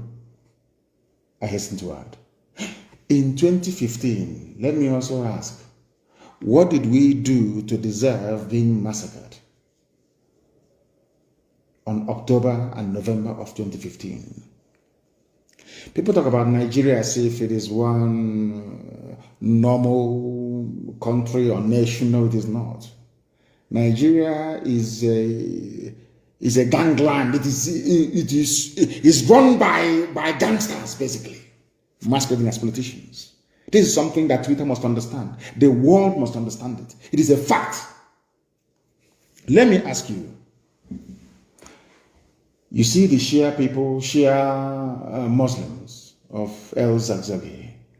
What did they do to deserve to be massacred in Zaria? Were they violent? Were they carrying arms? Let me leave Shia. Let me come to IPOB once again. In 2016, I was in detention. I was in detention in Abuja. People gathered to remember 30th of May 2016. We got together in a place called Mbo. Or should I say at a place called Mbo? I have to be grammatically exact.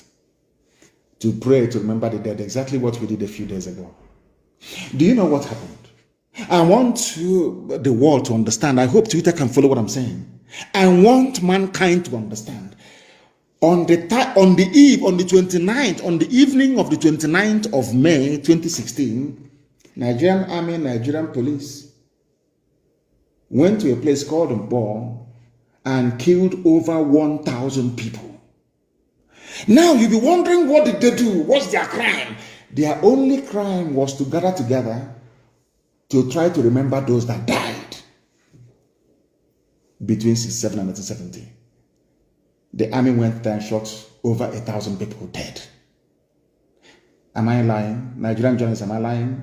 After all, Amnesty published a report about it. A report was published by Amnesty International on this very massacre. I want to ask everybody then, was there any ESN? Any arms anywhere? Was anybody carrying any guns or anything of that sort? It's only the flag. You shot people dead. Have you all forgotten? You zoo people, have you all forgotten what you did in 2016? Let us go to Aba. If you doubt me, go and look at the clip, and I want it everywhere tonight, please. The clip of that Al Jazeera journalist interviewing the late dead Buhari when the idiot was still alive. You know, sometimes I want to sound statesman-like, but it's not possible. I'm dealing with animals in a zoo. How can you wear a suit and you be playing with monkeys? It's not possible now. You'll get dirty. So it's better you take off everything now and be naked like them and be swimming in the mud. Isn't that the best thing to do? Sometimes I come on air and I want to sound very statesman-like, but it's not possible because we are dealing with vagabonds, to be honest with you. Why did I call them vagabonds? Listen to my reasons, please, before you castigate me. Those you massacred at Mpo in 2016, what did they do to you? Were they violent? Were they armed? Those that you criminalized for asking for self-determination, do you know that it is a deliberate policy of the Nigerian state with their neo-colonial handlers to be calling us secessionists? Sky News published an article a few days ago and called Sky News in the UK called IPOB a secessionist group. New York Post made the same mistake. Reuters, everybody calling us secessionists. Now, I want to ask them a simple question. Why is it that you don't refer to Scottish agitation for self-rule, a secessionist movement? Oh, because they are white. Okay, sorry, I do apologize. They are white. What do we know? We are black monkeys. We know nothing. Nicola Sturgeon can agitate for a separate homeland for the Scottish people. Sky News will not call it secessionism. New York Post will never ever target a secessionist movement, neither will CNN. But because in Africa, Biafrans are asking for the same thing that Scottish people are asking for, you now tag them secessionists. This is what is called very sublime racism. If you don't know, I will teach you and you will know. In Europe, it is called ethnic nationality. In Africa, it's called a tribe. For a reason. I'm asking the whole world this evening, why is it that Nicola Sturgeon, the leader of the Scottish people, asking for Scottish independence makes her, they don't even have a name for her. If I ask for the same thing that Nicholas Sturgeon is asking for, Nnamdi Kanu becomes a secessionist. How did we get to where we are today? Go and publish, please, everybody publish that very interview. I think it was Denise that was interviewing the late Buhari then. We were praying in Aba National High School in Aba. Twitter, are you listening to me? Before they ask you to ban me tomorrow morning. So you want to understand why we are upset, why we are angry, why we address Nigeria as a zoo. I'm not telling you the reason why. Or should I say the reasons why.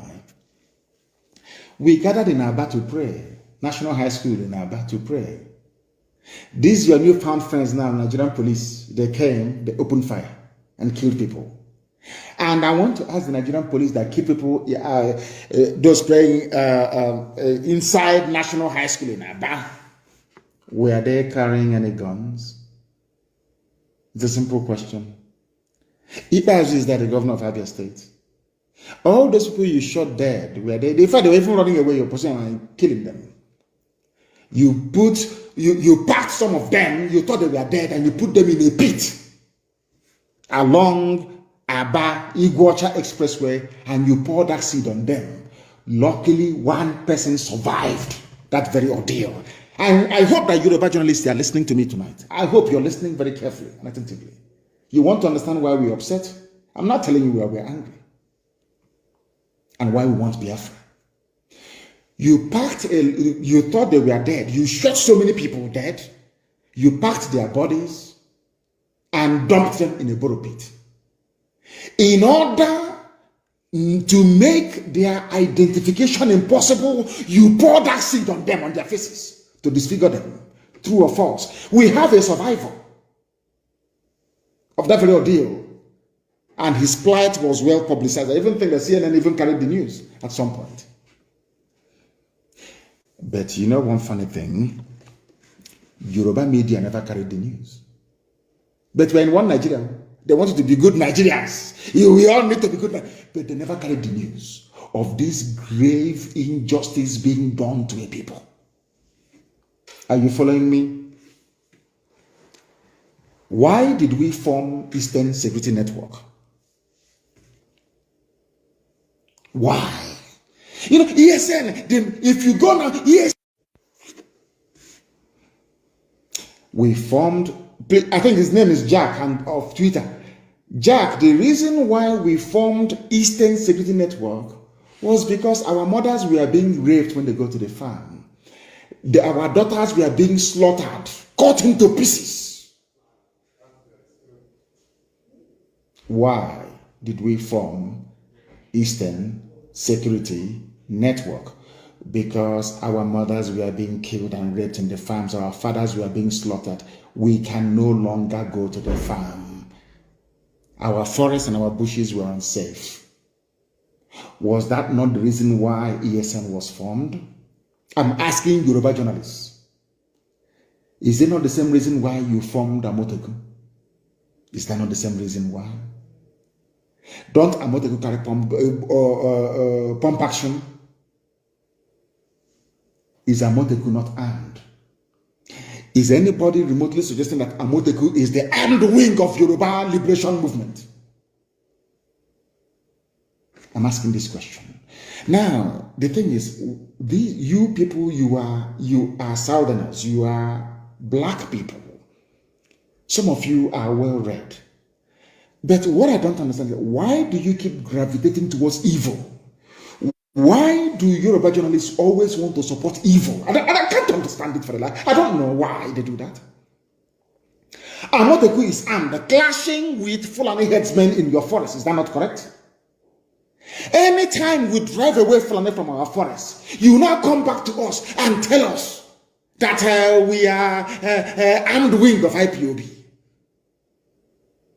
Forgetting the reason why we formed it in the first place.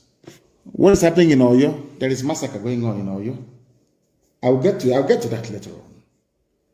Do you know my happiness today? Miyeti Yala opened their mouth and said, we are no longer in the southeast. That's what they said.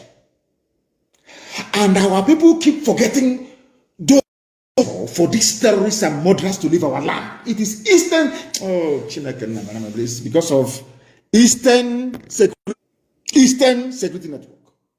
That's the reason why. In case you don't know, IPOB made it possible. Do you know that it is only in the East, in Biafra land, that Miyetti Allah openly confessed and said, we no longer have a presence there in the whole of Nigeria. Only in Biafra land. Do you know why they said it? Because we drove them away from there. Eastern Security Network drove them away from there. Do you understand? They said, but insecurity has persisted, despite the fact that we are no longer in the East. This is Miyetti Allah, the fourth most deadly terrorist group in the world, in the whole world. And I want Twitter to understand what I'm saying tonight. The fourth most deadly terror group in the world is Fulani headsmen. According to the Global Terror Index.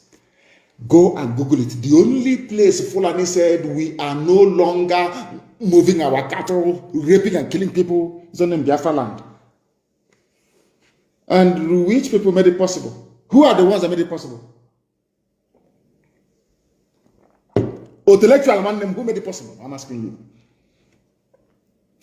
Something that all of them couldn't have done.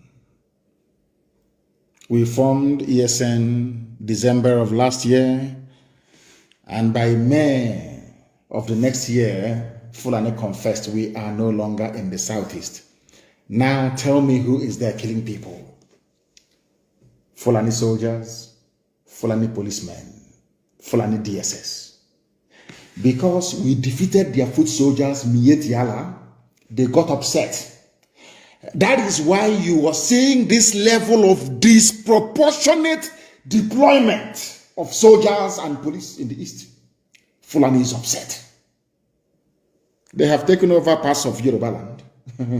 They are comfortable. Can't you see that they are not worried about Yoruba agitation? They are not worried. They know where the problem is in the East. Are you following me? They are not in our forest, so if we find them, they are gone. They cannot be there, and they understand it. Fulani must know that we are more stubborn than they are.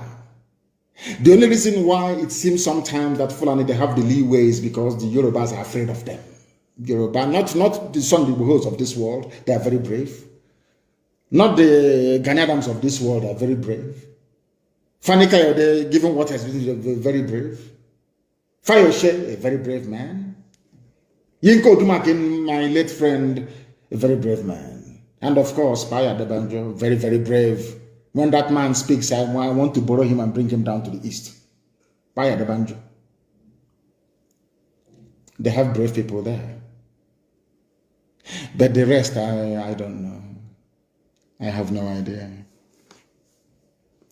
Today, what they are doing by attacking Twitter and buying over Facebook, they want to change the narrative. They Fulani Janjaweed, they want to change the narrative. Every blessed day, they want the world to believe that we in the East are the aggressors, that they are just the victims. And I want the world to ask them a simple question.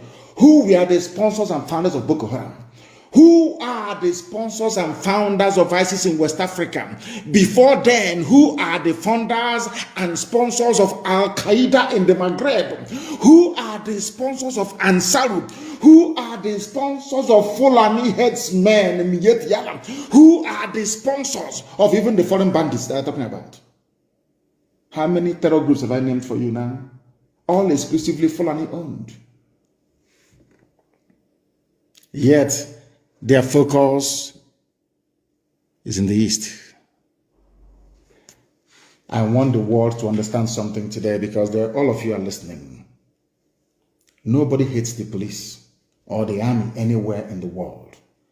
But I need you to understand something, that in Nigeria, you don't have an army.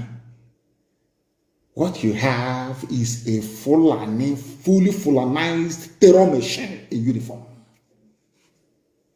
a gang of murderers in uniform. That's all we have. I'll prove it to you later. We are not going to allow the Fulani to change the narrative. That is why they're upset. They have managed to subdue everybody else in the zoo, apart from IPOB and ESN. They cannot, and they know they cannot. It doesn't matter how many people we lose. We don't care. We keep going. I lost my mom and my dad, and we are still marching on, aren't we? I lost 28 men, very close. We are still marching on. I lost a cousin at Apple to Nigerian army. We are still marching on. We are not going to stop. So you understand it very clearly. Now listen to me, please. The reason why anytime you see them, IPOB, what they're doing, they want to break the country. The elders must rise up and speak. All those fools. Let me tell you something you don't know. We are the way we are because you made us so.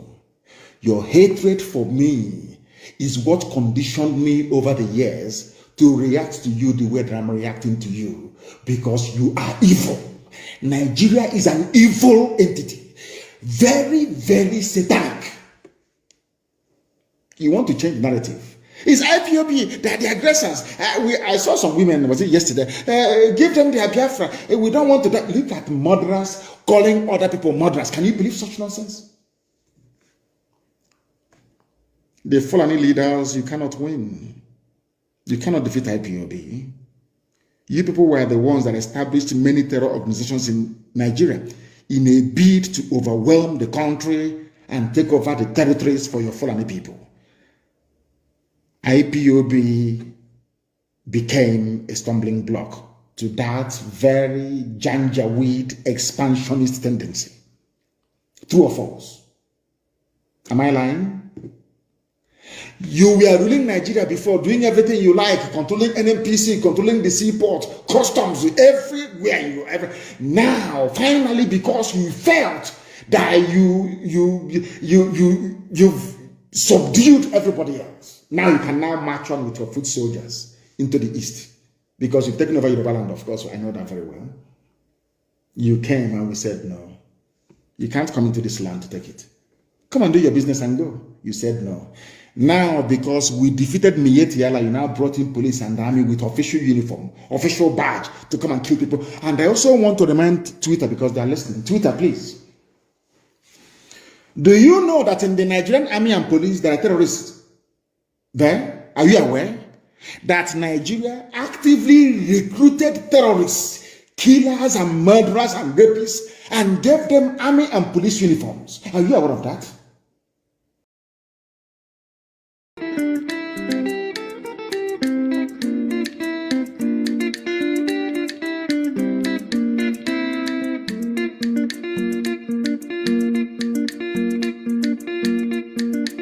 Charlie Papa, moi esia, Papa ho. Charlie Papa, moi esia, ahe.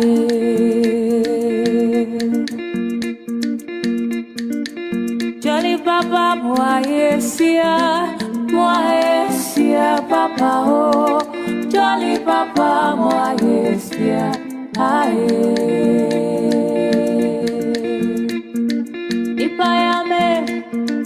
Ipayame mara medawasi ewada wachirami. Ipayame mara medawasi medopa. Tamuno te tamuno bo obasi zizio temeho meka o.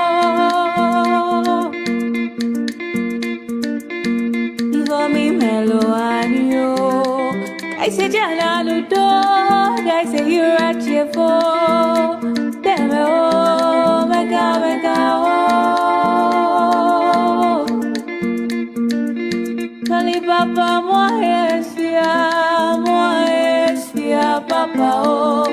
Jolly Papa, moi esia, ahe.